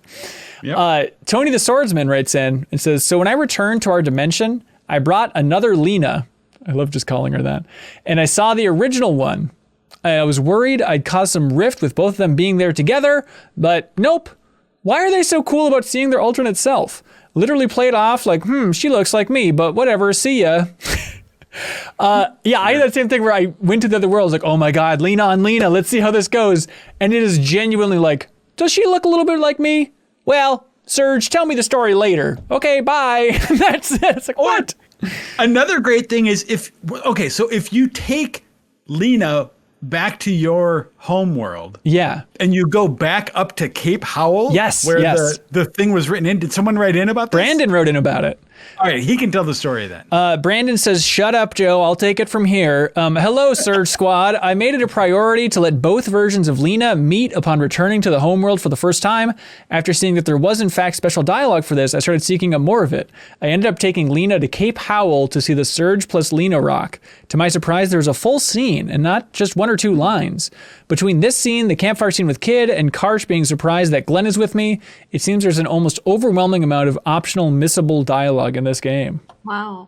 Well, and the funny thing about that Lena scene that I was going to mention is that she like asks how it's going, like romantically how it's going. She's really? Like, she's like, "Have you kissed me in the other world yet, Serge?" And you're like, and you run away. Weirdos, all of them. I mean, if you met yourself, you'd want to know, like, okay, I guess let's all just kiss each other. I don't know exactly how this works. But bigger questions if I met myself. Kissing wouldn't be the first thing on your mind? No. I don't understand. I think that's one of the like consistent sources of amusement in this game. Once, we don't have the ability yet to like really go between worlds freely. Right. But Lena's the first time that you can do it, but it's consistently fun to bring characters face to face with the alternate versions of themselves. Yeah, for sure. Yeah. So you then can go to meet the big old dragon, big old earth dragon, all that stuff. I guess it's all kind of jumbled into the Hydra Marsh and kind of the whole story here. But then in my version, and I'm curious exactly how this differed. Am I using English correctly, everybody? Is my brain melting? Nailed it. I don't know what you're talking about. I did SS Invincible and then went to Water Dragon Isle, so I don't know what you're talking about. Yeah, I guess the Water Dragon Isle. That's what I'm trying to say, not Earth Dragon. Water Dragon Isle. The point is, I don't think we talked too specifically about the idea of the dwarves murdering all of the fairies. No, I was holding off. Well, here we go. We're here now. What do you think about this whole sequence, Rebekah? Well, because it follows from what happened in my story at Hydra Marsh. Yeah. So you show up, and this is another situation where your choices appear to have an impact. So you show up, and the dwarves have all taken over. They murdered a bunch of fairies, and because they had watched me kill the Hydra, and I had that moment with them, they looked at me and they said, "This is your fault. You're the one who taught us that if we kill things, we can get what we want. So we killed the fairies and took Water Dragon Isle, and this is ours now." And it's so dark. It's like such a grim like set of lines. And it is also Rasley's sister, I believe, is down there. And this is another thing that I learned on this playthrough by glancing at guides I did not know the previous time I played. Because, I'm used to, it's an RPG. I'm used to fighting everything. But now I obviously know I don't have to fight everything because I understand how the system works. If you run through and avoid, if you're already on the path and have Rasley, if you run through and avoid all the optional fights and just do the ones you have to do, you can save her sister. And her sister will be fine at the end. But if you start wasting a bunch of time by fighting all these other battles, I think she dies. Wow. I think. I'm not super clued in as to how all this works, but I'm pretty sure that's how it goes. Yeah, going in that area and then like talking to all the fairies, and it's just like, Omaha Beach or something. It's so brutal. There's one fairy that's like, "Hey, wake up, please answer me. Why? Oh, why?" He's like screaming at the heavens. Like, this is so bizarre and brutal. Yeah. And it's also interesting because for players like me and Ben, we didn't have that context of the dwarves in the swamp. Right. And being there. Like the first time we encountered the dwarves is when they're just massacring the fairies for reasons that are unclear. But so it's confusing because the fairies still, they blamed dwarves, then also blame us, and then the dwarves say that like, "Hey, this is your fault because you drove us off of our land, and you taught us that this is the only way to get what we want, and also like, oh, it's such a shame that humans are the dominant species because all they can do is destroy and all this stuff." So I feel like they still had the same speech by and large, right? Yeah. So the dwarves previously lived in Hydra Marsh, and whether it was you personally or the humans that were there in your playthrough, the humans drove them out of Hydra Marsh. Okay. They needed a new place to live, so they went to Water Dragon Isle and massacred the fairies. And so at the end, and then you go through and basically massacre the dwarves and kick them out. Right. And so the sort of end result is the dwarves and the fairies that remain are both looking at you, and they're like, "Wow. Literally all of this was your fault. Like, why did you come here and mess with us? Why couldn't you have just left us alone?" Yeah. And it's something that we talked a lot about with the Deepest Dive on Chrono Trigger. But something I love about Chrono Trigger is like just about every faction you meet in Chrono Trigger, I feel like there's this moment where they show where that side is coming from and kind of just like, hey, turns out you can have some empathy for all of these baddies that you're experiencing. And I feel like Chrono Cross is also getting to that point of like, yeah, here's some baddies, but now see it from their side. These dwarves are being run out of their land. They have nowhere else to go. They have to slaughter these fairies. They have no other choice. But it's just like, I think all these games are so great just at expressing empathy at all times. It's something really, really sweet, even in a dark storyline. And even if the environmental message about it is heavy-handed. Yes, exactly. I really liked fighting that dwarf tank. And then when it explodes, there's this awesome shot where it like flies up right into the camera, like the dwarf out of the top. It looks so good. I liked all the dudes filing out of the back as it started to explode. It's excellent. That was good, yeah. I also really like Water Dragon Isle just as a location. I really like the water-filled version of it. I think we talked a little bit about the painted backgrounds last time. I think the backgrounds in this segment are also really, really beautiful. I think Water Dragon Isle looks like the first section with the lily pads looks like you're running around in like a Monet painting. It's so beautiful. Yeah, I'm sure there's a big inspiration from for sure. I love the just the detail of animation in this game, like outside of the cutscenes and stuff. But I just feel like the characters can be so expressive, especially later on, like at the end of this sequence, there's so much like intricate small movement in the characters. I'm even thinking of stuff like Final Fantasy VIII just feels so much more dynamic for what they're able to do with these models and these environments. And it seems leaps and bounds above most things. I'm trying to compare it to like Final Fantasy IX. 9 might be up there too, I think, for just how expressive they can be. But let's see, Water Dragon, you go talk to it. And Water Dragon's like, hey, I know exactly what's going on. I've been around forever. You can't surprise me. Here you go. Here's everything you need. You're good to go. I thought that was a really weird scene. Yeah?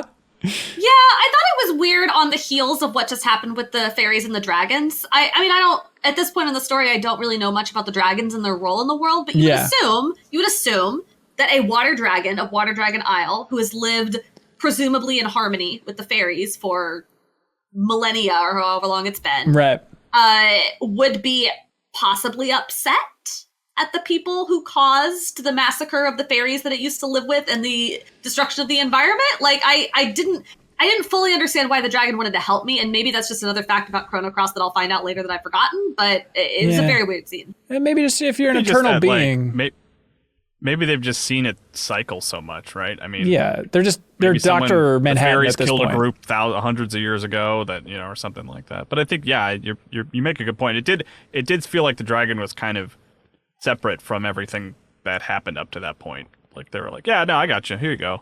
Yeah. Here's a pre-rendered cutscene with some fun Easter eggs in it. Enjoy. Have at it. Yeah. It goes to like a black screen.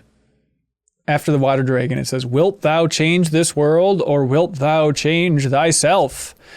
And then it goes to that cutscene where, what did it show, Kyle? Chrono Trigger characters, right? Like Hell yeah. Sort of drawings, which is really cool and got my attention, and I was like, Yeah, well, it just shows a drawing. Of Luca specifically, right? Yeah. Luca's house burning, which is something that we're familiar with from Chrono Trigger, of course. And then Lynx standing in the window, turning around and looking.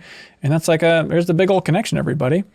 Let's see. We got somebody who wrote in about this. Bum, bum, bum. Is it just Luca who was in the drawing? I thought Chrono was. Was Chrono? I think it was just a close up of a shot of Luca in the drawing. I think. I'm gonna pull it up while we're talking about it. No, I think that there are other. I think Kyle's right. There are other ones, really? But Luca's drawing specifically has Luca, like the word Luca written on it, so it's unmistakable. Right. By the way, hello to Janet Garcia, watching us on Twitch live, running polls left and right.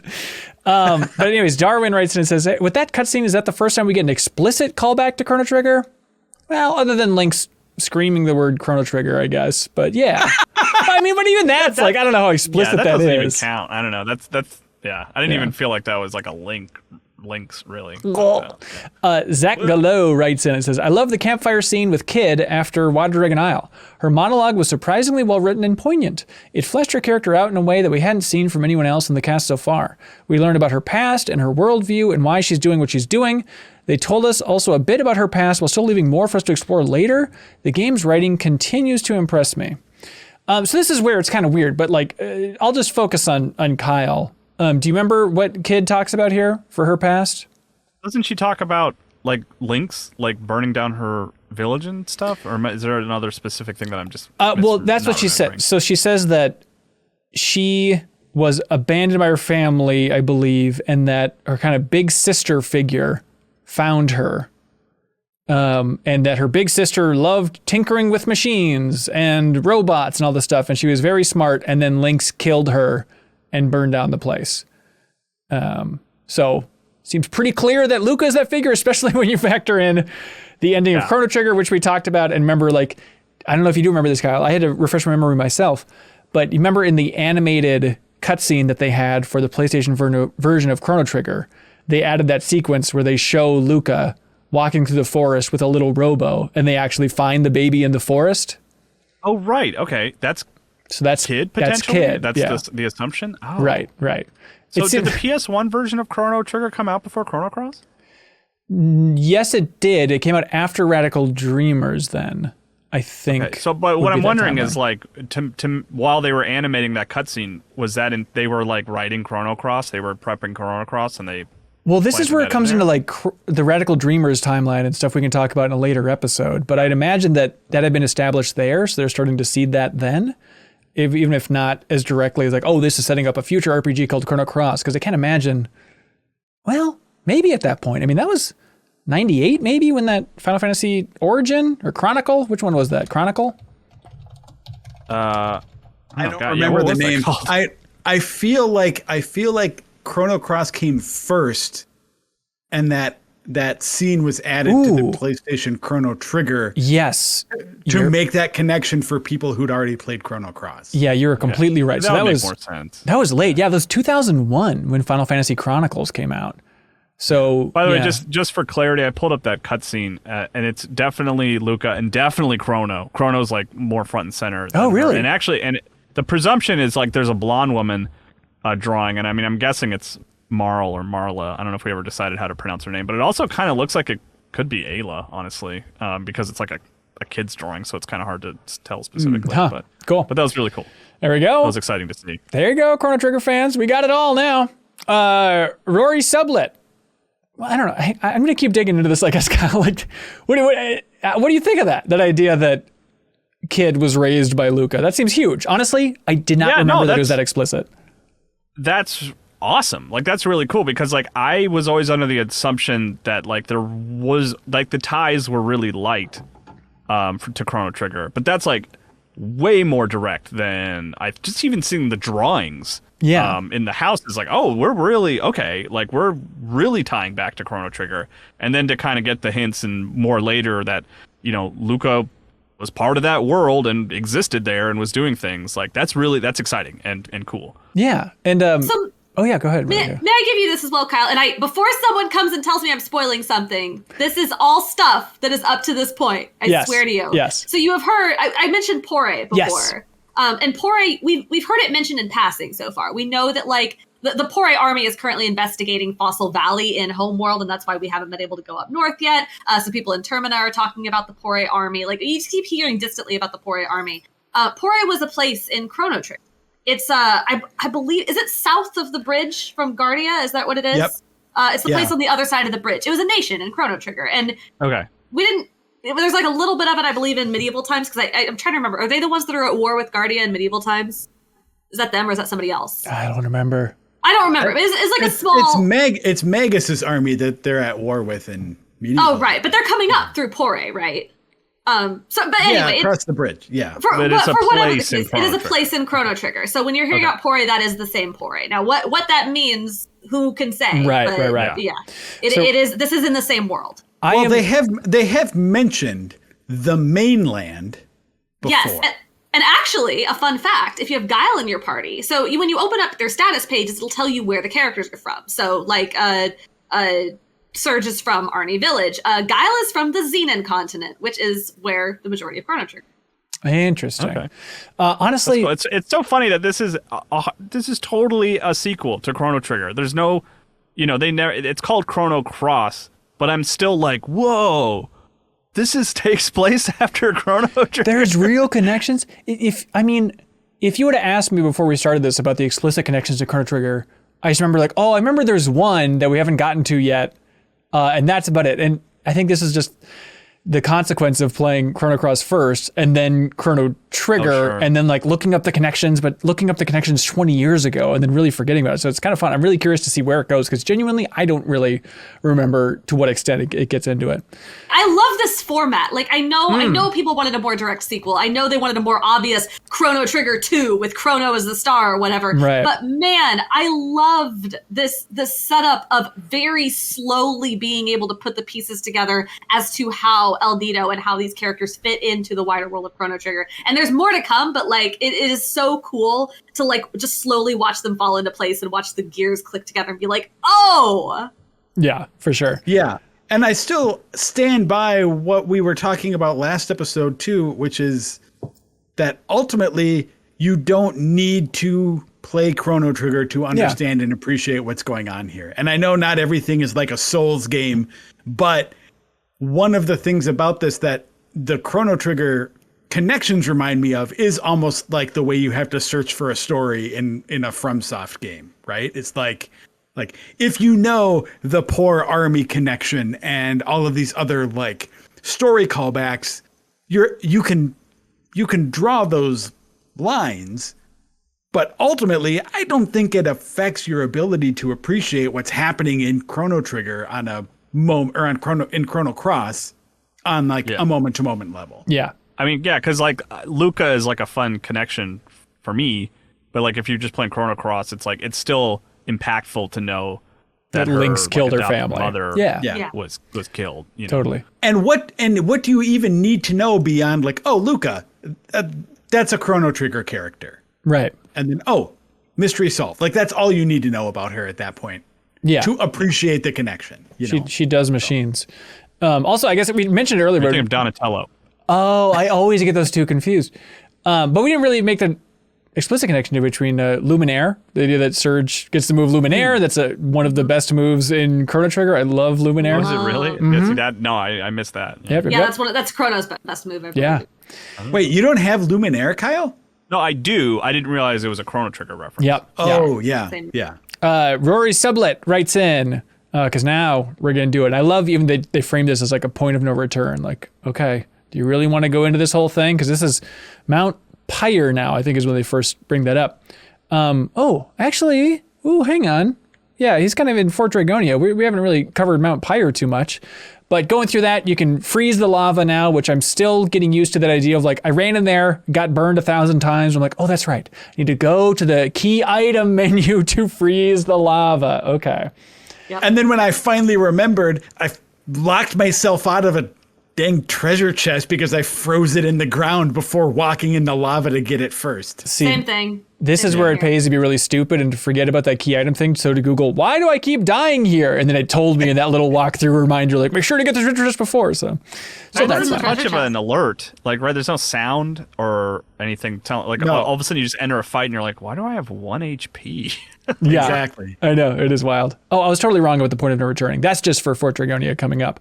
But here you got Salt and Pepor again. Salt and Pepor talking about my favorite characters. Unforgettable. Always happy to see those two show up. That's right. And they tell you all about traps and how traps work in this game, which is something I completely forgot about. And there's that very funny moment where they're, doing their usual routine about messing up and all this stuff. And I forget if it's Salt or Pepor, but he has that line where he just goes because somebody forgot to bring the traps or forgot to equip the elements or something. And he goes what? Yeah, he's saying what for an entire page of text before being what did you just say? It's very good, silly stuff. And then isn't that where they start attacking each other? Yes. Yep. Yeah.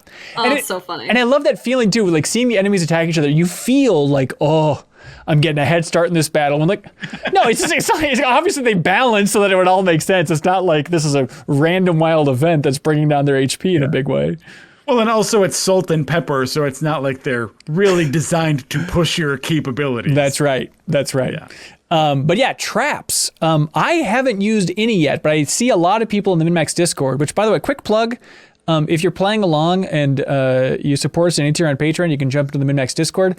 There is a channel in that Discord, and I feel like that is the real deepest dive for this game. Like, those discussions are so good and so specific, and people are put spoiler tags and all that stuff. But seeing people really min-max the hell out of this game, like everybody's all in on traps and talking about where to get the traps, where to set the traps, how to get these elements, blah, blah, blah, blah, blah. Joe, you seem like a big trapper. I am. In fact, one of my frustrations in this section of the game was that I blew my chance to trap a good element early because I forgot about it. Oh, and it's gone forever? So, well, it's not gone forever, but like that opportunity to get it's gone. So that wingipede guy that you fight in the swamp, even though I didn't go through that for the main story, you can still go back and fight the wingipede. And you can trap the green spell tornado off of it. But I forgot about that, so I went and killed the wingipede, and then later on, someone mentions like, oh, it's the salt and I might even be that salt and pepper fight where they're like, oh, you know who has it is that monster in the Hydra Marshes. I was like, oh, dang it, I killed that thing already. Blew it. And then another observation or frustration about that is in the strategy guide, the original strategy guide for this game, in Fort Dragonia, you fight a boss called the Taurusoid. That's a green boss. And the guide rarely ever says anything about traps, but for this fight in particular, it's like, remember to bring a tornado trap with you. This boss might use tornado. So I was like, okay, good. At least I can catch tornado again. And I sat in this fight for like 5 or 10 minutes, just having it fast forwarding and just defending the whole time, waiting for it to do tornado. Never happened. And I looked it up. And it seems the general consensus online is, oh, yeah, that's a mistake. Taurusoid does not use tornado. Oh, that sucks. That's just an error in the guide. Oh, that's frustrating. Yeah. So I missed that. But I did get, like, again, not to jump ahead, but in Fort Dragonia, you fight the bunyip. Yep. Which starts red and then we'll get there. Yeah, we'll get there. That thing's freaky, but you can trap 2 good elements off of that. It uses Inferno in its red form, and then uses Free Fall when it turns black.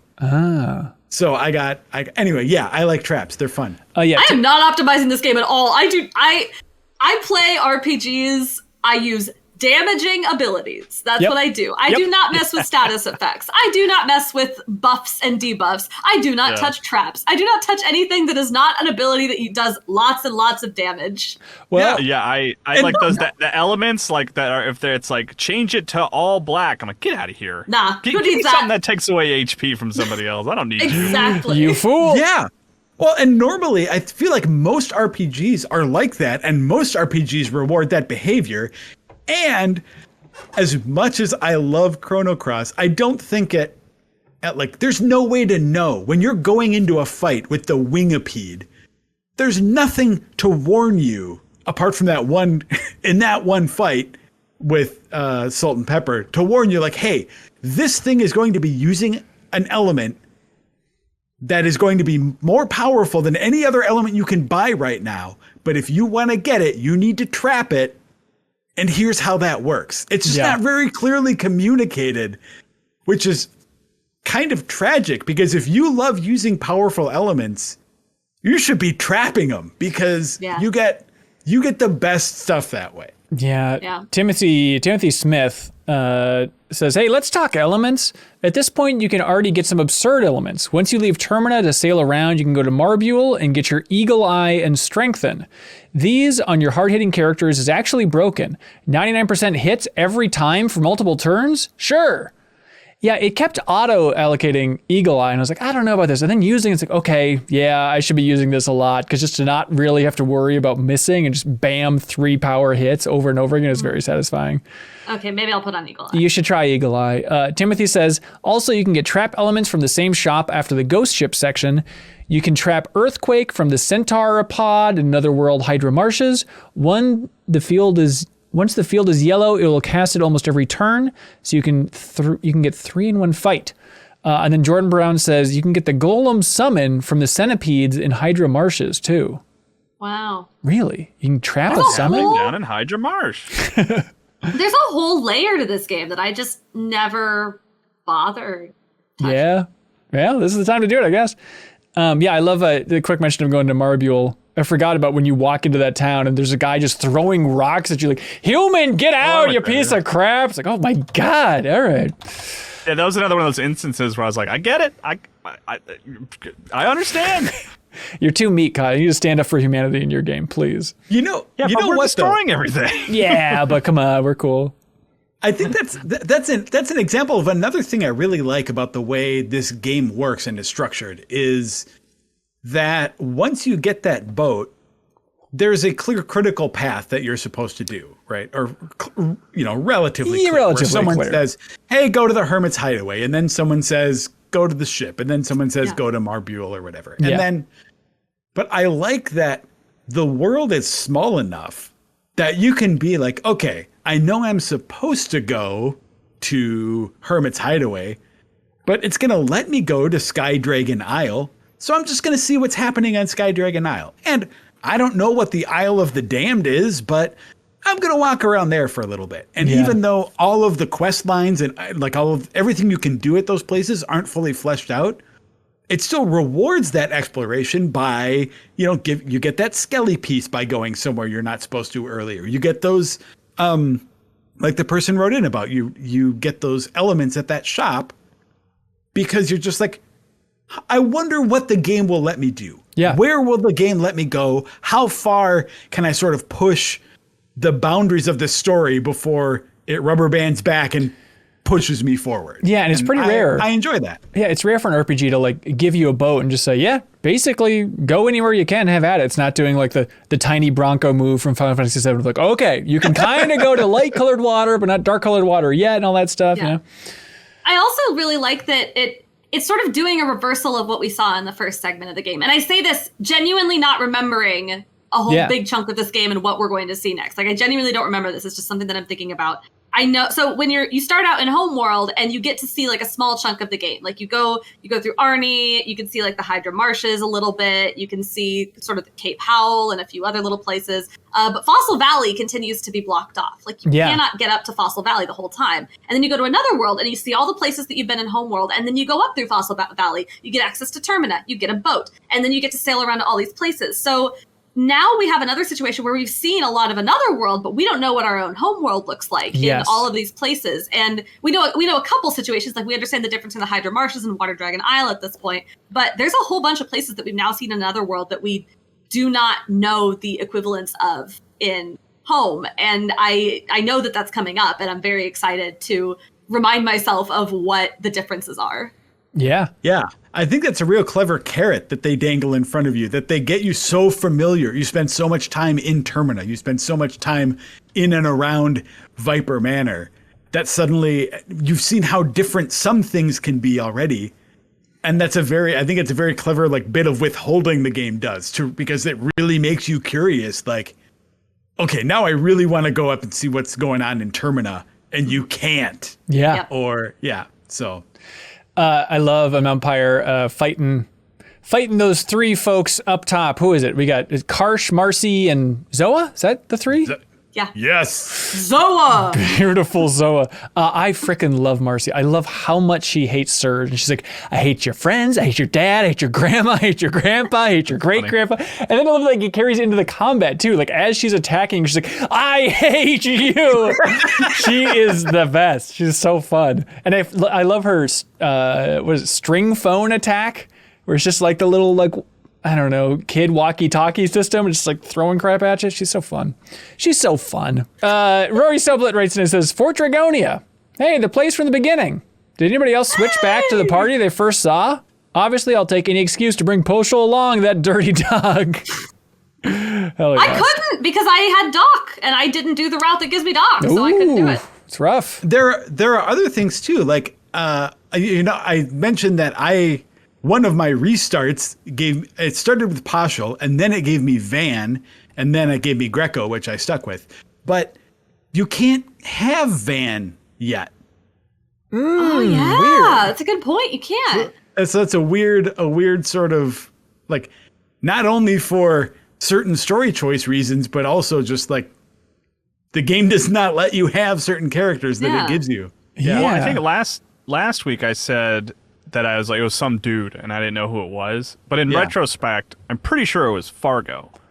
Who I started with. Really? And I didn't, I assume Fargo can join my party eventually. Who but can I didn't say? See a way Who to can do say? it. Sorry, yeah, I mean, I'm just making assumptions here. What do I know? But that's another one. You cannot, like, whether or not you ever get him, I won't say, but you certainly cannot have him right now. Right. Okay. So interesting. Yeah. Let's see. Enterada writes in and says, I didn't realize that you could change character order using the equivalent of select.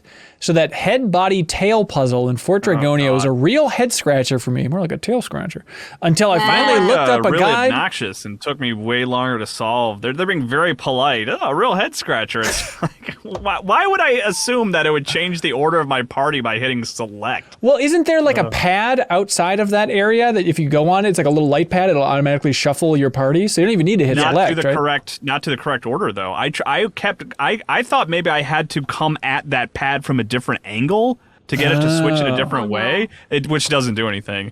And like I weirdly had a hard time with it, and I did hit a point where I was just literally like going through the menus trying to change my party around and literally pressing every button individually on the controller. I'm like, there's got to be some button I'm missing or something, and eventually I found that it was select, which was just not an ideal way to solve a puzzle. Right. Yeah, I think you have to do it. I mean, I don't know. This could be wrong. Maybe someone will tell me I'm wrong about this, but I did it using a combination of the two. Like I knew, because you can only when you shuffle your party using the select button, it only shuffles it in a specific way. Like so, you've got 1, 2, and 3. Surge, Kid, Guile. In my case, it puts Surge in the back, and Kid and Guile move up. And then Kid moves to the back, and Guile moves up, and everybody moves up. Like it basically just rotates people around. But that automatically excludes certain combinations that you have. So if you have Surge, Kid, Guile, hitting the select button is never going to end with you in a situation where you have Kid, Surge, Guile. Like that's never going to happen. And so you have to use the combination of the select button. And then you have to press select. Yeah, you have to use the different combinations to get them all. Gotcha. Through.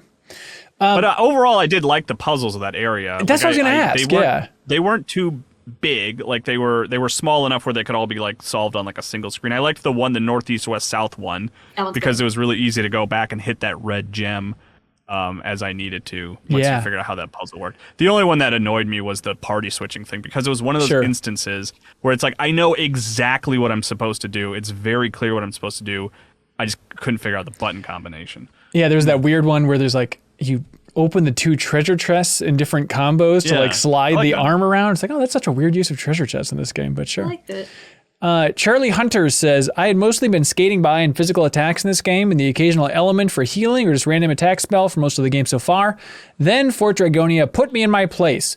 The Taurosoid kicked my butt. I had to actually learn about elements and plan everyone's loadout, and during the fight I had to try to use something every turn just trying to keep the field effect from going full green all the time. Yeah, he's no joke. Which one is this? He's the big, beefy guy. He's like a big golem-looking thing. Let's see. A what-looking thing? A bull. He does choke slam moves. Yeah. What's the name? Let me look him up. This is not ringing any bells.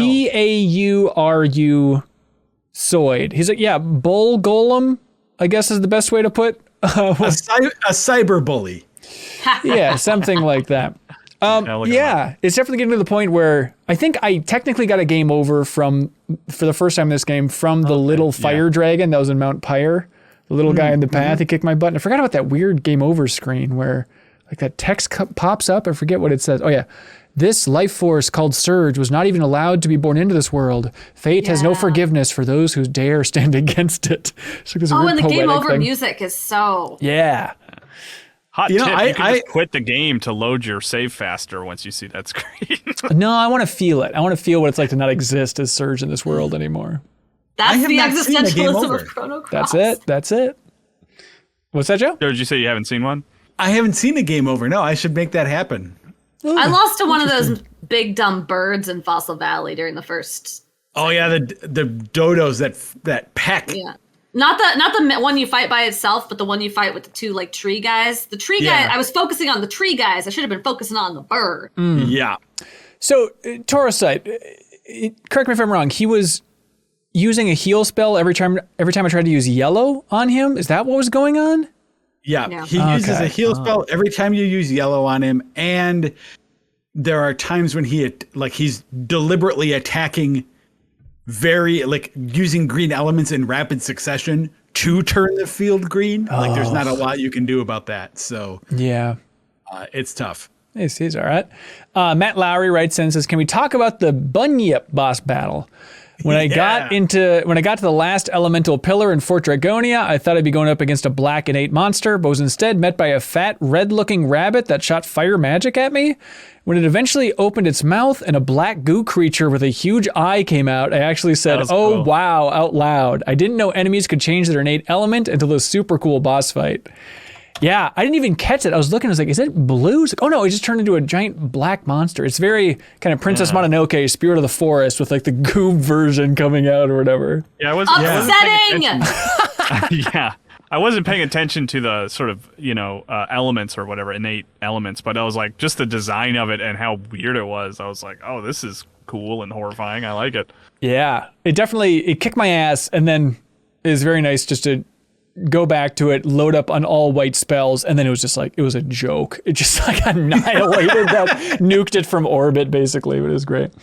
You fight that after you fight Son of a Gun, though. I know. Can we talk about Son of a Gun? You're right. I'm sorry. I skipped Son of a Gun. Yes. Ryan writes in and says, hey, he literally says, can we talk about Son of a Gun? Definitely the strangest and most unsettling animations in the game. Also, the fight is annoying. I never want to do this fight again unless I can one-hit kill him in subsequent playthroughs. And then Jordan Brown replied to that comment on Patreon and says, he's a great source of the holy light element, though. Throw down some traps and let him cast it a couple times. Run from the fight. Repeat until you have your desired amount of holy light. Why would I ever do that fight twice? Why? My favorite moment from this is, so my partner Imran, Imran Khan. Imran Khan. So he was like behind the couch, or I don't know. I think he was doing something with dinner, hiding, probably, because he wasn't like in the room, or maybe he was. Whatever. He was in the vicinity somewhere, and I'm playing this game, and the sun enemy like drops down from the sky, and he just looks up at my screen and points and goes, "Son of a gun!" And I'm like, why are you screaming this exclamation at me as this weird thing pops down? And he just keeps pointing at the screen, yelling, "Son of a gun! Son of a gun!" And then that's the name of the enemy. That's right. He remembered this enemy so keenly from his own playthrough of Chrono Cross that he remembered the name enough to make a dumb joke. It's perfect. Yeah, I love its moves. Kissy Wissy. Who can forget the Kissy Wissy of the sun? But my favorite thing about Son of a Gun on a couple levels is when you kill it. And like that dying animation from Son of a Gun is amazing. It's just like they were pushing every polygon they could on the PlayStation 1 just to have him go through every possible range of emotions. It's like the Trump gif in that debate where he's going through all those facial expressions. That is it's even better if you have death. the speed turned up. Perfect. It's beautiful. So if I were not on this deepest dive and instead were writing in, my one comment for this episode would have been about Son of a Gun and how unsettling it was that to me, I could not look at that character and not see the CG Job from the Lawnmower Man, that old movie. Okay. What? Okay, I'm going to drop it. Job. I know not everyone can see this. I'm going to drop it in the Discord for you guys. Yeah, I'll put it in the video version. Oh, wait, here. what kind of file is that? Hold on. An AVI. Well, I can see a it. web H? It shows. I don't know. I would love to know like the stats, like right across Xbox, PlayStation, Switch, wherever, of like how many people pressed the screenshot button like during this boss fight, because I was like, I gotta have a picture of this thing. This thing is crazy. It is so freaky. It is so unsettling, and it has like so obviously it's a PlayStation 1 game, so it doesn't look realistic, but it still has some weird uncanny valley stuff going on with like how it tries to do facial expressions and fails so fundamentally that it's just, Oh my God. That's beautiful. So Lawnmower Man Job. What was going on Jobe. in Fort Dragonia, by the way? Like, I mean, I know we don't know. Like, I'm not asking a plot question here. Sure. But like none. We've seen some weird enemies so far, but the combination of this and the bunyip just sort of takes the cake for me. Like, what? Why? What? I don't know. It's probably Lucia's fault. She probably invented all that crap. Yeah, shouldn't have let her out of their cages. Yeah. Why is she in your party, Kyle? I thought you would help. Given all of the weirdness of some of those bosses, I was really disappointed by the whatever it was, the goopy one, right? It's like, here's just a big blob. Here's a cyber bull, a weird bunny with the devil inside of it. The son from Super Mario Brothers 3. Yeah. Son of a gun. And then it's like, here's I don't know, if you remember gelatinous cubes, it's kind of like that. I was so scared when I then went into the next room and didn't go back and save. And then it's immediately like, here's General Viper and Lynx. I was like, oh no, I need to go back and save. What have I done? And it turns out they were complete pushovers. Old man Viper was really not putting up too much of a fight. But you get to see that scene where Viper talks to Glenn a little bit. And he's like, don't worry, Glenn. What I'm doing will make sense eventually. Everything's cool. Everything's going according to plan. Then Lynx is like, yeah, and stabs Viper in the back, and Viper goes, oh, Riddle, whatever her name is, goodbye. Can we back up like one step? Yeah, please, or two steps? please. I don't know what Kyle was gonna go for, but mine's actually pretty far back. It's okay. You go, and then I'll go. The fight before you go in the manor against the little girl, they were all like, because I had Lucia in my party. It was kind of underwhelming, but they were like, Lucia, what are you doing here? And she's like, I don't know. I can do whatever I want, you guys. And they're like, oh, okay, let's fight. Oh, that's fine. I was fine. like, all right, I guess that's it. They'll react to Glenn also if you have Glenn in your party, because he's a dragoon, so they're his boss. Yeah. That's another one of the cool things about the massive roster is they did actually take care to include all these small interactions in the main story too, between characters that would maybe not necessarily make sense to be there, but oh wait, you're here. Interesting. Yeah. But what I was gonna say is I love this entire sequence. Like from the second you get to the elevator goes up and you get to the very top and you have the brief cutscene and then you walk in. This whole sequence, oh my God, it's so stellar, start to finish. And I love the beginning of it, that moment where you're standing outside the door and you see this cutscene again. The one that you have seen now, I believe, 3 times, that has been haunting you since the beginning of the game. Where you see Kid like doubled up on the floor, you see the bloody knife, and then you see Surge with the very evil smirk. And you still, even like in this moment, right, like you know at this point that whatever this vision is you keep having, it's in that room. Like you know it is. But at this point, you still have absolutely no idea how you're getting to this point.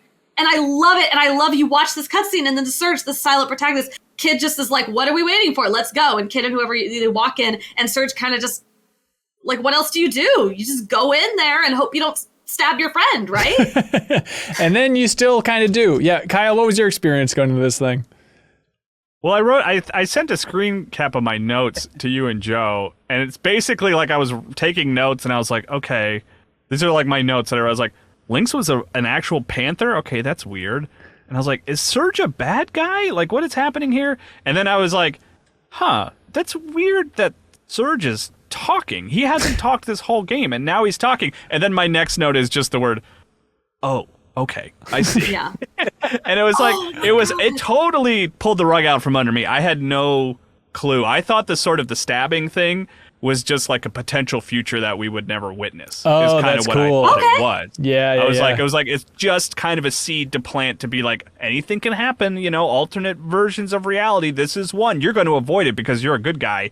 So it really totally unexpected. I know, and to be clear, Lynx and Surge switch bodies. They pull a Dragon Ball Z Planet Namek situation. It is exactly that. The reveal is so good! You know what I'm talking about. Which I, like, as much as I've read casually about Chrono Cross through the years, never read anything about that. That's awesome. I love that wow. for you. Did you? I love that for you. Did you? It's such a good. Can I just gush about this? Please. It is such a good reveal because they have all these cutscenes happening and all this stuff, and then what happens is after this encounter, when there's like this weird exchange of dialogue and this weird scene, you don't quite understand what's happened. Surge and your other two, presumably Kid, and then your other party member line back up in the position that they are in at the end of every dialogue scene, where it's the visual cue to the player, like, okay, you can move around now. Like you may now go, you may leave. And there's like, but it's weird because it's like, oh, why is this the end of the scene? Like, where am I going? Am I moving forward to talk to Lynx? Am I examining the thing in front of the table? Like, what am I supposed to do? And so there's like a momentary pause, presumably from the player, where you're like, do I have control handed back to me now? And then you move, and Lynx moves. It's so good.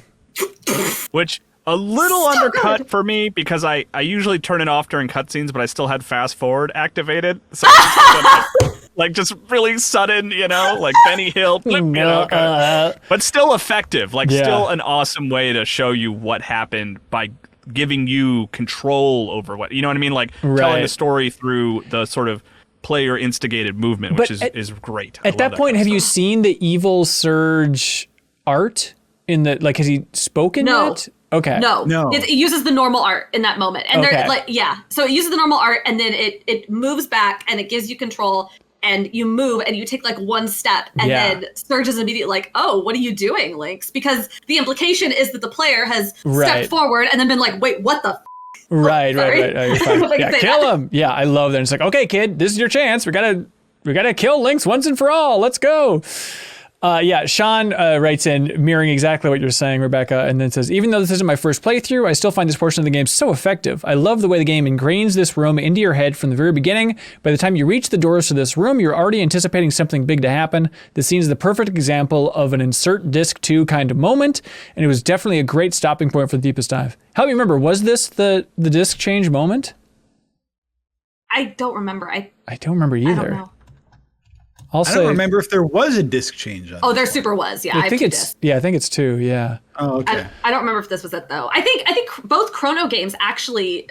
Apart from the fact that it's very useful for podcasts, but I think both Chrono games do a wonderful job of segmenting themselves into what feels like very clear Act 1, Act 2, Act 3 structures. Right. And this very much feels like an end of Act 1 or 2, depending on how you're divvying it up, but it feels like the end of an act. I think Chrono Trigger did a really good job of that with like Kingdom of Zeal is a very clear like halfway point. Like the second you step up there, it's like, all right, this is Act 2, let's go. And I think Chrono Cross does an amazing job with that here. Like it feels like a break. It feels like you need to step away and take a freaking intermission because what? Totally. But Twitch chat is saying that I guess the disc break is later on, but it should have been this moment is what they're saying. Yeah, that's fair. Yeah, Darwin's with you. He is saying, seeing Surge speak for the first time was kind of unsettling for me. Even with the cutscene, I think it was a great way to convey that something weird just happened. Tom Rickards says, as a somewhat naive JRPG player, is the plot twist of the big change as insane as I feel like it is? Does anyone on the team remember how they felt the first time they saw the switch between Surge and Lynx? It feels so crazy to me and really hasn't made this, and it's made the story shoot to new levels. Yeah. I guess I don't remember. It feels like something that probably a friend spoiled for me in some way, but this entire sequence does feel Lynx feels very Sephiroth, and I'm sorry just to compare everything to Final Fantasy VII, but like him floating and him really connecting with Surge, and it's a lot of talk about like, so he goes, Surge, you ever questioned who you really are? On the day 10 years ago, part of me died. It's just a lot of that kind of cryptic talk about like, you and I aren't so dissimilar, my boy, all that type of stuff. And then obviously it feels like, well, I guess without spoiling anything, it feels like, never mind, something else from Final Fantasy VII. Any of you all played Batten Kaitos before? Yeah. Is there a moment like this and that? I have just watched a friend play. Oh, okay, not quite the same, but Joe, it feels a little bit like the big twist in Batten Kaitos, doesn't it? Like not quite the same, but a similar kind of gotcha on the player. Now, oh man. I reviewed Batten Kaitos, but I don't remember the big twist. Spoiler. Okay, never mind then. If you know, you know. I'm sorry. Play Batten Kaitos. It's a great game. Hey, you know what? Hey, real quick. No, Joe, I promise I need to get this in now. Dominic Sachoki submits a comment on Patreon and says, it was brought up briefly in the last episode, but I wanted to highlight the pipeline of games a lot of people on this team worked on. Chrono Trigger to Radical Dreamers to Xenogears to Chrono Cross. Other games like Final Fantasy VII were worked on during this period as well, but it was around the completion of Xenogears and Cross that a lot of Square staff left to form Monolith Soft. While we all know Xenosaga is a take on the Gears story and mythology, I also think there's stuff to compare the direction of Chrono Cross to Monolith's Baten Kaitos series. Whoa! Specifically, Dominic Sachoki has got your back, saying Shout out! Wow, specifically the colorful tropical art style and writing by Masato Kato. I forgot that he wrote it. He wrote Baten Kaitos? He did. Yep. No wonder I love it. There it is. Certain elements of Baten Kaitos' plot reminds me of Chrono Trigger and vice versa. I guess if anyone needs a semi-Chrono Cross spiritual successor, it's Baten Kaitos. Oh my god, it is! They've got you. You're right, everyone, go play Baten Kaitos after this. What are we doing? Forget the deepest dive on Chrono Cross. No. Yeah, we're a BK crew, baby. Let's go. I had no idea. Dig out your game cubes. Whoa. All right, so now let's do. Should we share what Joe gave that game? What his review was? Oh, sure. Yeah. What was it? Wait, did you not like it? 7 out of 10. Oh, really? Oh. Hey, Joe, why do you have to hate so much? It's like an 8. I remember it was like. Well. I remember there were cards in the combat. I remember not liking that, so I didn't want to play. Yeah, Baten Kaitos Origins is better overall, so it's okay. It's all right. One of the things going back to the comment is like, I think that for me, it was the Chrono Trigger had the more mind-blowing moment for me personally when it allowed you to recruit Magus. Which to me it was like, oh, it's like. Suddenly I have the big villain in my party in a way that I don't think I had gotten in a game before. What I like about the Lynx switch there is that it's like, it's an echo of that from Chrono Trigger, but in a different and more substantial way. It's not just, oh, you're recruiting the bad guy. It's like, oh, you're the bad guy now. You like feral cats? Check out your elements, man. You got feral cats right there in the level 5 slot, you know? Yeah. So totally. I do like that sort of Chrono Trigger callback, but at least as someone who played it like around the time it came out, that switcheroo was still like super surprising. Yeah. And I forgot that Shaman Diarrhea, more like. Hey, everybody, come on. But in Guldove, they're talking about, they explain like the dragons, and they explain the frozen flame, and they say, be very careful when you stare into the flame, for the flame will stare back. It will either transform you into a different being or burn you to ashes. So they're trying to plant the seeds of this whole thing. Because they never explicitly say it, but that is the frozen flame, right? Yeah. Okay, I went back and watched that scene, like, did I miss that? But it's like, oh no, it's just... I think. Wait. Is it not? Is it the Chrono Trigger? I don't think. I think at this point in the story, I don't remember. I truly don't remember. But I think at this point in the story, we're supposed to assume it is. I think we assume, but I don't think they specifically have said. I think isn't that the thing that was just on Lynx's desk that when kids saw it was like, ugh, nope, not the frozen flame. No. We talked about that last time. No, that I don't know. I think it's the same thing. It's something. Okay. Well, I'm not sure. Let's see. Yeah, and so I guess we didn't explicitly say it, but. You get the whole knife, and then Surge comes up and stabs Kid instead Surge, who is now not you. That's right. Yeah. And then you're not doing this. You're not doing this. You are now Lynx watching this happen. And there's that weird moment where evil Surge, who I guess is Lynx inside, has that moment of saying, I'll finish you off later, Kid. It's like, well, why? Just kill them all right now. Yeah, what are you doing, man? I know I shouldn't be rooting for Lynx here, but it's like, just kill him. Yeah, I have no idea why he didn't, other than like he's got some sort of end game that, you know, he's still working towards some mysterious end game that we don't understand. Oh, by the way, everyone in chat, thank you for helping me out. That's the Dragon's Tear. Oh, okay, that makes sense. We don't know that though, do we? Well, we do. They said that. So what they said, I remember, is they said that they need the Dragon's Tear in Fort Dragonia. And General Viper has it. And so I thought it was something of like, oh, he brought it to get to the frozen flame. But okay, thank you for correcting me there. Let's see. And then, of course, there's a classic line from Lynx that no one can forget where he says, and seriously, who can forget this exact line that I wrote down because it's unforgettable. He says, the only thing pure in this world is enmity. So... Classic villain lines. I admit, I looked up immediately. I was like, I don't know what is that. I think I can infer what that means, but I don't know. I'm gonna guess just hatred. What is enmity? Yeah, basically. The state of feeling or being actively opposed or hostile to someone or something. There we go. That's the state of the world. Don't forget. It's only. And doesn't Lynx also say, "I'll avenge Luca for you" or something? Who says that? Somebody says that, don't they? Oh no! It's what Lynx. So okay. So you. So the switch happens. You realize you're in the body of Lynx, and Surge is whatever is occupying Surge now. We don't really know. Maybe it's Lynx. Maybe it's something else. Is over on the other side with Kid, and while you are still reeling and trying to figure out what's happening, Surge is telling Kid, "Come on, we're gonna kill Lynx. We'll avenge Luca." And because Kid has never spoken to Surge about Luca before, that clues her in that something's off, and she goes, "Hold up, stop. I have never mentioned her to you before. Okay. How do you know that?" Yeah. Wait a minute.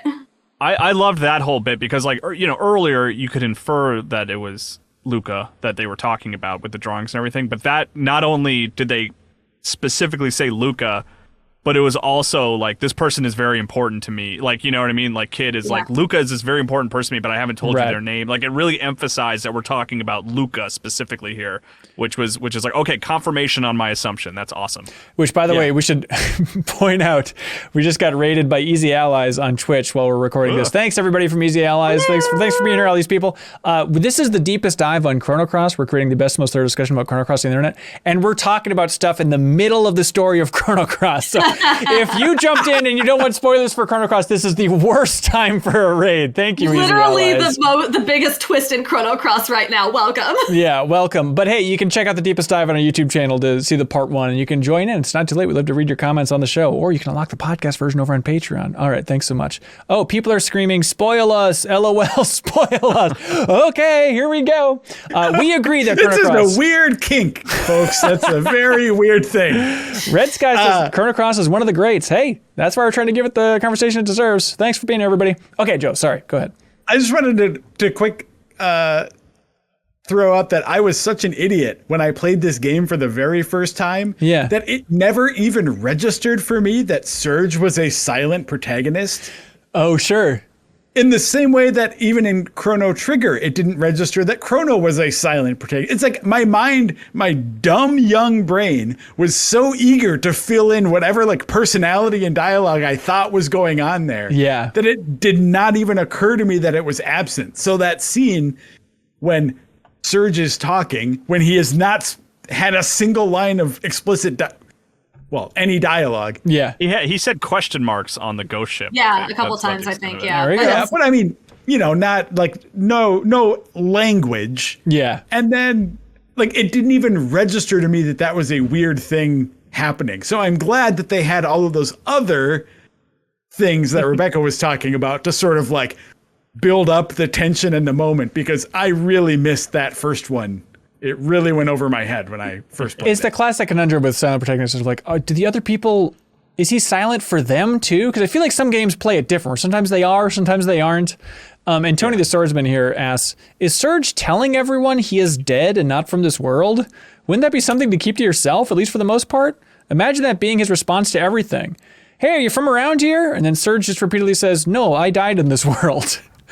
That's kind of how it feels like the game unfolds, and that's when the party will join you and all that stuff. I love his evil portrait. Yeah, it's good. Except I think most of the portraits have been, if not improved, at least they're fine in the upgraded portraits version. I think his evil portrait in the upgraded version is worse. Yeah. Yeah. His smile is... It's like too big. It's too big for his face. It's weird. Yeah, I can see it. I can't make it look right, but it's a weird smile. Yeah, I felt the same way when I saw it. And that's maybe because I just had a particular like sentimental attachment to the old evil Surge portrait. Right. But it looked weird to me. Yeah. I like when Lynx, sorry, I'm just constantly writing down quotes from this game, but I like when Lynx says, "Now let love bleed darker and deeper than the seas of hell." It's like, Jesus Christ, Lynx. You gotta cool it, buddy. He needs to go for a long walk under some cerulean skies and really just chill out. Hell yeah. Carve his name into some cliff.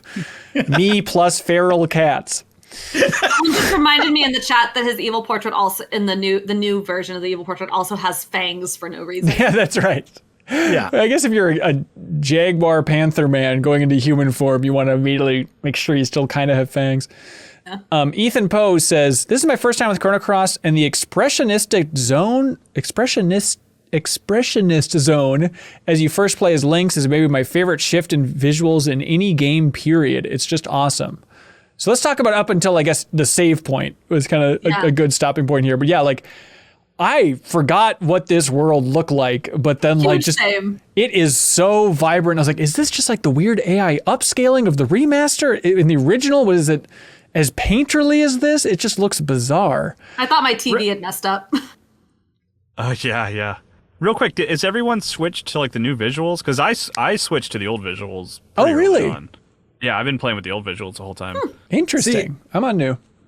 The problem I tried after I didn't even know this was an option because it's an option on like the launcher. You have screen. to leave the game. Yeah. Yeah. So and I've just been doing like suspend and resume. So when you guys were talking in the last one about the classic visuals, I was like, oh, I have to go check that out. And I did, and I hated it because you hate the old ones or you hate the new ones? Well, I hate this version of the old ones because it's not that. Right. It's the old visuals, but they still have that. Oh, we're upscaling this and smoothing out the pixels for a modern console look to them. Yes. Because like I feel like if they were to just show me the old visuals as they were pixelated, I would be playing that way. But it has that weird, gross, smoothie kind of thing over the art. Yeah. Specifically, the character. I'm so confused right now. That's what I thought I switched to. Mine looks very pixelated. The world probably does, but do the portraits look pixelated? Oh, I suppose they don't. I also don't have a frame of reference to what it used to look like, so maybe that's a factor too. I just assumed it was like a switch for everything, but you're saying it's just a switch for the backgrounds. I mean, I think the backgrounds still look more pixely. Yeah. But even those, I feel like they've done a layer of like smoothing, what is it, anti-aliasing and like correction. Yeah. To the old visuals, so it doesn't look like you're playing a PS1 game directly. Gotcha. Okay. Yeah. So. I thought the old version, like the classic version, I stopped playing it because I thought it looked very stretched out on the big 4K TV. Even playing in square mode, like really? I did not care for that. I loved playing with the old visuals on a nice old CRT with my it was a PS2, but PS1 disc. But I can't do it on this TV. Yeah. Yeah, so in that painterly area you get dropped into as Lynx, there's a weird character named Sprig, and all he really says is he just dives right into it like every Chrono Cross character does, is he goes, "What's really scary is there be absolutely no meaning to what happens in our daily lives. There be no one watching or nothing watching over you, such is life." Save point. And then he goes to sleep. Yeah, exactly. Can't wait to spend more time. Actually. Oh, I apologize. And then I have met her for 2 seconds. Wait, Sprig's a woman? Really? Yeah. Yeah. I had no idea. I mean, it's hard to tell. She just looks like a weird old goblin. Yeah. I look forward to maybe spending more time with Sprig. Let's see how it all goes in part 3. We got some thoughts on combat and stuff. Y'all want to run through these? Yeah, let's do it. Joshua Duproy says, "I know it was already brought up last week, but if someone hadn't mentioned it, I really wouldn't have tried to run from boss battles. It's super nice that the game basically lets you re-equip your characters in case you enter a battle with the wrong setup, especially since this section throws one battle after another at you in succession.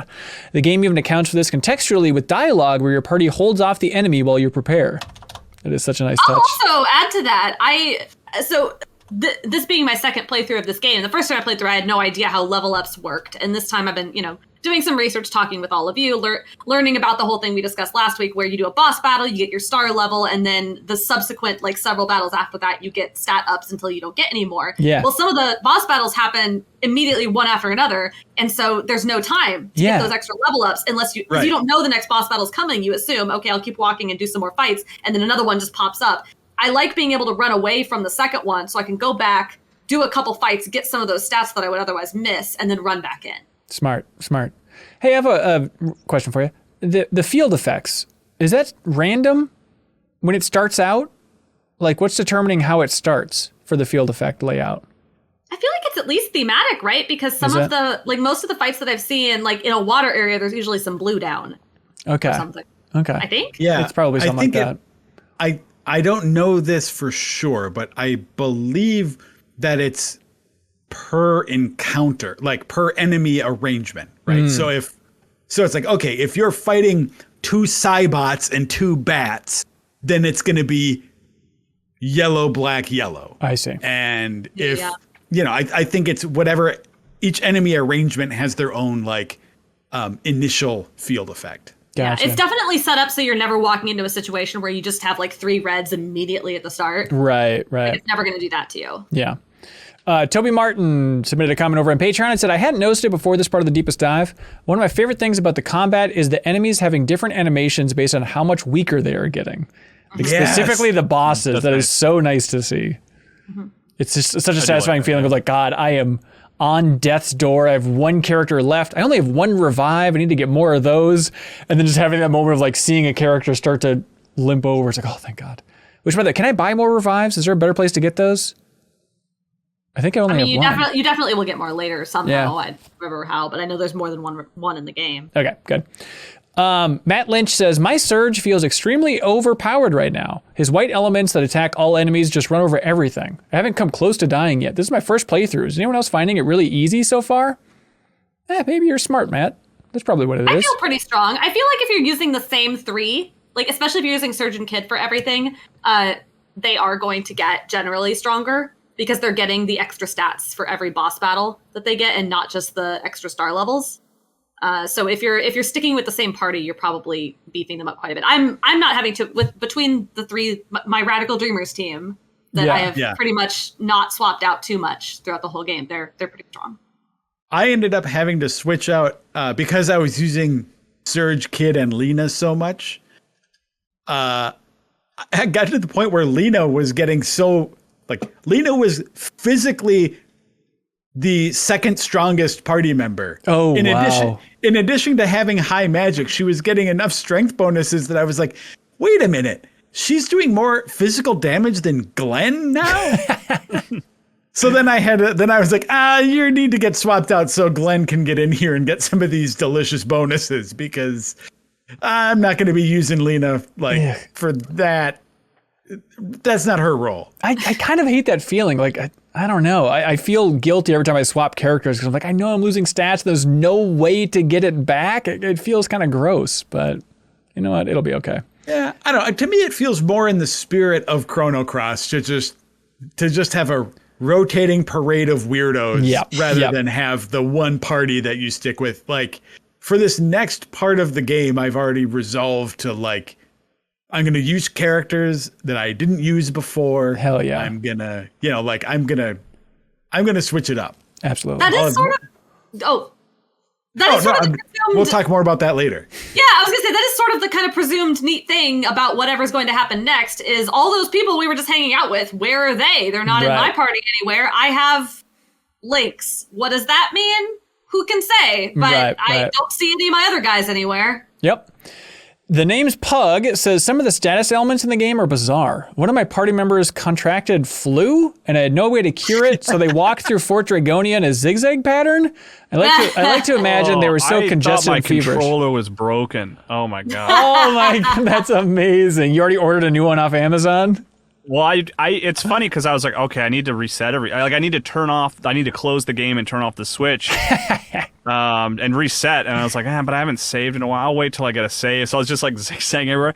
And then I also had sprain, which slows you down. I hated it. It was awful. Oh, wow. Kyle. Why are you playing this game with like all the most miserable settings possible? Like all the status ailments, no elements equipped, Pierre. Rebekah, keep in mind, I figured out the first couple, but the status thing really sucked because I didn't have anything to cure it. I don't know how to pronounce the word. Panacea. The panacea? Yeah, panacea that cures like all elements. So I used that to get rid of sprain at least, but yeah, I don't think that's fun. I don't like that it impedes my movement outside of combat. It's like, come on, man. It's still it's such a weird system for an RPG, that idea of, okay, you have items that can cure you, but they're also technically kind of sort of magic moves that you can equip, or like items in the combat you can equip. It's such a weird feeling to like blow a tablet outside of combat where it's like, that could be something that I could have equipped on somebody, but I guess they throw so many of them at you, it's fine. It also feels weird to me. I think it's interesting how they feel like it's like we have 6 elements. We have to do more than just like shooting different kinds of laser beams with them. What kind of things can you do with these elements? So it's like, okay, every element has to have some weird healing, some weird status effect, and some weird item that heals it, right? Yeah. And some of them are obvious, right? Like red burn. Okay. Yes. We're good there. Blue, cold ice gives you the flu. Okay. Right. Green is poison. Okay, that's good. We got poison. Fine. Yeah. White, the light element, you have a sprained ankle now. Yeah. But then there's also those weirdo elements that's like nimble and numble on the blue set. It's just like, what? All right. It feels like they're really reaching in some of them for like, what can we put under these different element categories? Yeah, I mean, between Dragon Quest and Final Fantasy, they really took all the good spell names. We just got the freaks here. Yarrow writes in and says, as a habitual save items for when I need them and then never use them player, this game has such smart systems that actually have me utilizing my full inventory. For example, you get ointments from the cat burglars on Mount Pyre, so if you get burned, just use them. You'll get more from enemies in the area. It's awesome to see a 20-year-old game with smart design like this that can still be rare in games today. Yeah, give you the stuff when you need it. Zach Helton writes in and says, one of the coolest things in this section to me is that the mirrors in Nikki's and Riddle's rooms both work. I guess I didn't notice that, but that is nice. That is very cool. You also, the reflective floor in Viper Manor. I think we mentioned that last time. I think we did, yeah. I went back there and noticed, and because I didn't notice it last time, I went back there and looked at it. It's a reflective floor. It's beautiful. You guys were not lying. We promise we weren't. Very shiny. Zach says, also don't look at the achievements for the game. They seem to have light spoilers in them. Interesting. Johnny M says, following up on my critique of the beach bums, we're going back to beach bums, everybody. This is the deepest dive. There is a hidden room under the library in Viper Manor that has a talking beach bum in it. He lets you rename your party members just like one of the new in Chrono Trigger. I still find their name and design strange, and it turns out in Japan they're called the Beach Boys. So maybe it's a trademark issue? Could be. Yeah, they were deeply insulted. Not only that, there's something else cool in that room, though, too. Alex Smith has it right here, saying, after missing some stuff by not hitting A on background things in the last section, I've started hitting A like a madman every time I'm exploring an area. The coolest thing I found was in the library at Viper Manor. I found a secret door behind the desk, and it led to a basement where Epoch from Chrono Trigger was being repaired. What? I made a surprised yelp. I made a surprised yelp noise I've never made before. Yeah, I had no idea, but I had to look this up. Like, is he BSing me? Yeah, turns out it is below Viper Manor, Kyle. They have the time machine just frickin' sitting there. That's cool. Yeah, I'm looking it up now, yeah. It isn't the actual Epoch. What? No, because that was a 3-seater, remember? Oh, okay, so this is just another design? So this is, I mean, it's the Neo. The Neo Epoch 2. It's that. I think it must be some sort of prototype or revision or something, but it's not the time machine. Interesting. But it's still a callback to it. Yeah. It's fun. I knew about this, but I couldn't remember because I feel like I found it much, much later when I played through the first time, and so I couldn't remember if this was a spoiler or not, so I did not say it. Well, thank you. But yeah. Oh man. But the new being down there and being called a beach boy or a beach a beach boy, effectively. You can say beach boy. Well, it's funny. Well, it just occurred to me like it's clearly meant to be a new because it serves the same function as the new in Chrono Trigger. Right, It's hanging out in the library with the Epoch and the old guy. Like it's clearly associated with all these things. Well, it's a beach boy because the beach, Opasa Beach, is where the weird time shift happens, and so it's connected to that somehow, I guess. Yeah. Yeah. Okay. Which, by the way, I guess we didn't mention it, but I love when you go back between worlds, the little cutscene. Yeah. I love the idea that it's just him falling once. And then I love like even the party members after are like, I just felt like my soul was like torn in half. Everyone's really freaked out about it. This is my favorite stuff.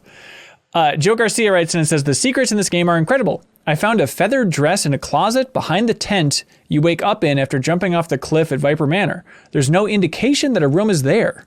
Did anyone else find this dress? I did not. No. I did. I clearly need to search more corners. Yeah, I need to just tap A constantly. It's in Goldove behind one of the tents. Yeah. Nice. Darkfish Days says, hello, you freaks of evolution. Yeah, I guess he's right. Thanks. Back in Viper Manor, says Darkfish Days, there's a soldier still waiting for his meal. He says, I'll wait till hell freezes over. Let's see if he's there in part 3. I did, in the cage next to him where Lucia is torturing Pip or whatever, like there's a chef in the cage. I think you can free them. And I went back to that guy to see if like, oh, the chef's going to cook him food now. And he wasn't doing it yet, at least. So I don't know. No. To be on some kind of mission. Yeah, the story that I've put together so far about that guy is when you first go to Viper Manor, he's an assistant in the kitchen. He's helping the main chef. But if you talk to him, he's like, there's another soldier who's like, hey, there's a bunch of like monsters in the castle and things are weird and like Lynx is here and I don't really understand what's going on. Also, I think there might be a spy leaking information to the outside, but I don't know who it is. It's kind of implied that guy is the spy because he's like here on a mission to gather intel, and then he gets thrown in the cage, and then you can let him out. Oh, interesting. Because it's like it's suspicious. Like, how did he get in that cage? The same way you did, by breaking into that treasure room and fiddling around with the treasures on the wall. Oh, I see. Okay. But Jonathan Valdez writes in and says, I'm unsure how to feel with how the party works. In most RPGs, the party members you don't have active are still assumed to be traveling with you, but in Chrono Cross, it feels like you just completely abandon them. For most characters, it's fine, but when Kid jumps out of some boxes and talked about finding a separate boat from me to get to Fort Dragonia, it felt very strange. That's funny. Yeah. It is, especially, it's weird not having Kid in your party because she will just pop out of nowhere to be like, hey, I'm here too, once more. It's weird for that stretch, especially because it's like, it's such a long... Like, it makes story sense to have Kid in your party for that whole bit. Yeah. But it's also, I think, counter to the game's intent to be like, well, 2 of your 3 party member slots are spoken for 6 hours or something, right? But yeah, I do not think they found the most elegant solution to that. Yeah. Hayden Berthelot says, here's a more general thought that poked at me while playing this section. Does anyone rename characters in these older RPGs? It's always seemed like a bad move to me, especially in this game where, for example, you've interacted with Korcha for hours up to this point, and the moment he decides to join your crew, you can change his identity forever? It's such a strange idea. That is weird. I brought that up on the stream, then people brought up with Chrono Trigger, like, well, you can rename Magus when he joins you. Like, it's just, whatever. Just call him what you want. It's like one of those early RPG things that I feel like is less relevant as they got more character and story focused. Like when a time when you were sort of dictating the story, it made sense, and then it stopped making sense. But they continue to let you do it. I think specifically it's the voice acting that really threw that for a loop, like with the invention. But I mean, even like Final Fantasy VI or something. It's like it feels silly to me to like rename those characters. I don't know. Yeah. It always felt weird. I never do it. I even like Zelda, I always would name myself Link and stuff because I want to play as the sort of the author's intent, Right. Same. But at least in Final Fantasy VI, characters are not introduced and then you rename them. They don't say, actually my name is later. Yeah. I don't think so anyway. I think every time a character shows up, you get to like, you decide their name before they're referenced. Yeah. My favorite example of this is in Pokemon Gold and Silver, where your rival shows up and before you get to name them. And you battle him and he appears as 3 question marks, like that's his name. And then before he runs off, he says, my name is question mark, question mark, question mark. And then he runs off. And then later on, you talk to the professor and he's like, what was that guy's name? Oh, he told you? What was it? And then you get to rename him. Oh, interesting. But he's represented by a bunch of question marks. Perfect. Yeah. I mean, I've never liked, well, no, that's not true. When I was very young, I loved renaming characters in RPGs and just giving them the dumbest names. Oh yeah. But as soon as like the stories got more sophisticated and I just started taking them more seriously, suddenly it's like, what? Why would I want to do that? Yeah. I never rename anymore. I'm totally with you. I mean, back in the day, it was like, oh, wouldn't it be funny? I'm going to name Red 13 Nanaki. Let's see what that does to the story and all this, like just trying to really out clever yourself with what you can name them. When it's things like in Final Fantasy IX where Dagger needs a new name. She's like, my name's not Garnet anymore. It's Garnet. Because you can do that. Yeah, anyway, it's perfect. Yeah. My favorite modern twists on this are like Undertale and Deltarune, where you could, if you try to name the protagonist after characters that are elsewhere in the game, then those characters will pop up on the name screen and make commentary on the fact that you've named them. Oh, really? Oh, that's awesome. Yeah. I didn't know that. That's very funny. D's Butt says, hey, just a quick follow-up on a subject that was discussed in part 1 of the Deepest Dive. And afterwards in the MinnMax Discord, again, we're great conversations rolling every day. Based on the credits of the official Chrono Cross soundtrack, only Scars of Time, the opening theme, and Radical Dreamers, the ending theme, appear to use real recordings of real instruments.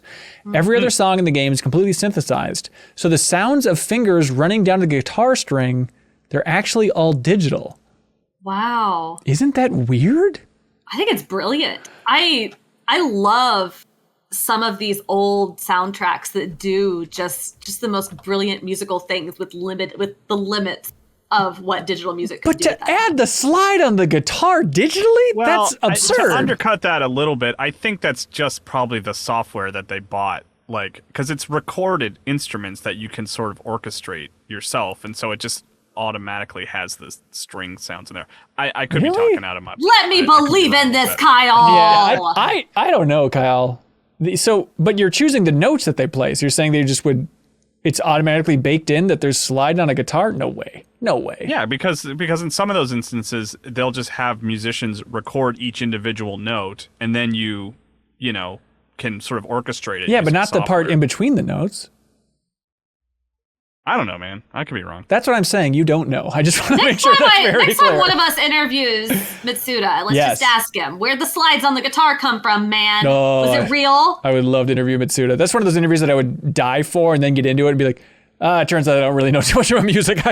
Your music's good. Thank you for your time, sir. Oh, how did you get the guitar slidey sounds on by the way, Joe. Hey, Joe. What is his name? Johnny Carson here? Hey, Joe. The director of Super Mario RPG, Fujioka, is his name. Okay.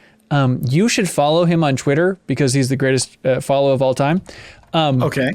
Because he just posts a video every morning of himself playing the drums and smiling at the camera. And it's just a minute of like just the best content you've ever seen in your life. But he had this whole stretch a couple weeks ago where he was with another group and I don't look like some weird cabin retreat.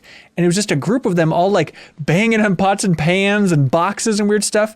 But frickin' Uematsu was there. Because he's in a band with Uematsu, the Final Fantasy composer. It's just awesome to see Uematsu, just banging on a box and smiling in the background. Just how much amazing music he's put together. Okay, anyways. Hey, we got Ross, the Star Wars Guy Fund, submitted a comment over here for the Deepest Dive, and he said, Rebekah's comment about Chrono Cross being messy and weird and how those qualities make it interesting and lovable made me realize that Cross following up on Trigger is like the Star Wars prequels following up on the original trilogy. As someone who mostly enjoys the prequels but didn't love Cross back in 2000, maybe approaching the game with the same mindset will help people appreciate it more. That's interesting. That take. Yeah, I mean, Chrono Cross is better than the Star Wars prequels, but there's some analogy there, I think, that can be made. Yeah, there's something. All right. Hey, that's it for community comments. Did you all have thoughts we haven't hit yet? I think so. I think I hit everything. Do you think... We were nice and thorough here. We were. Yeah. Yeah, we really got to it. Do you think Korcha was named Korcha because he says cha a lot? Like in the lore?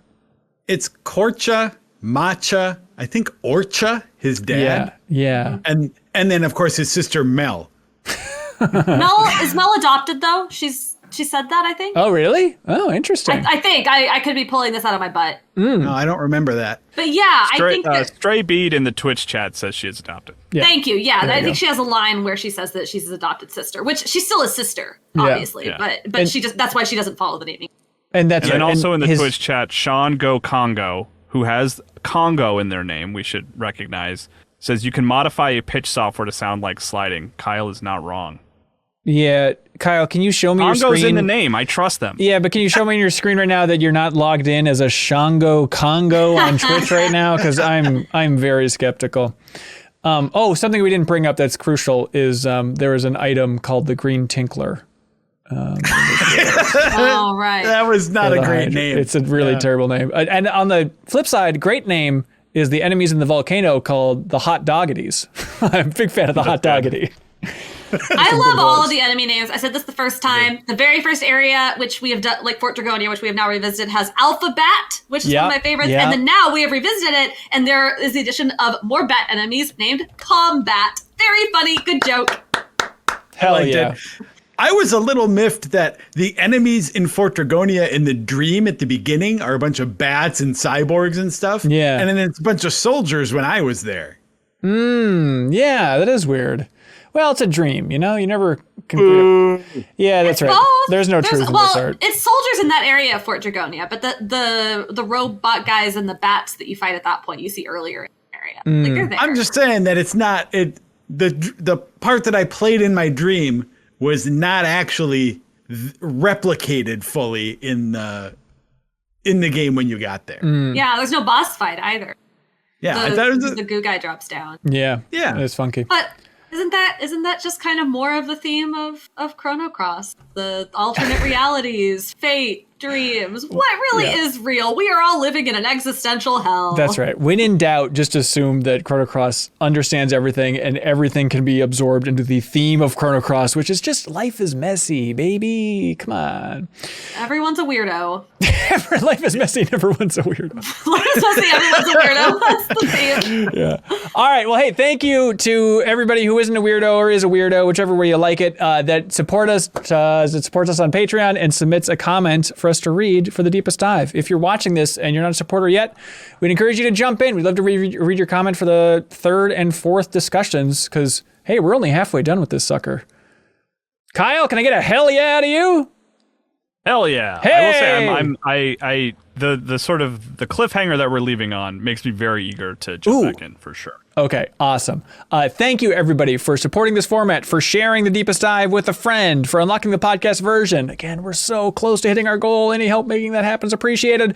But for the next discussion, which will be next week, we'll be collecting your comments on Monday. I have heard that people say, oh boy, this is a long one. This is the longest chunk yet. It depends on how much you're doing all this stuff, but buckle up, everybody.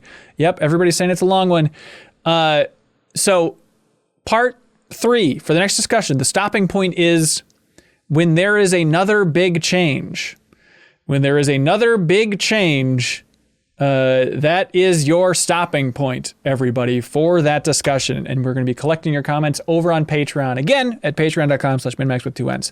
Thanks, everybody, for joining us on this grand journey across the seas. Rebekah, what do you got going on? Where should people go if they want more of your content?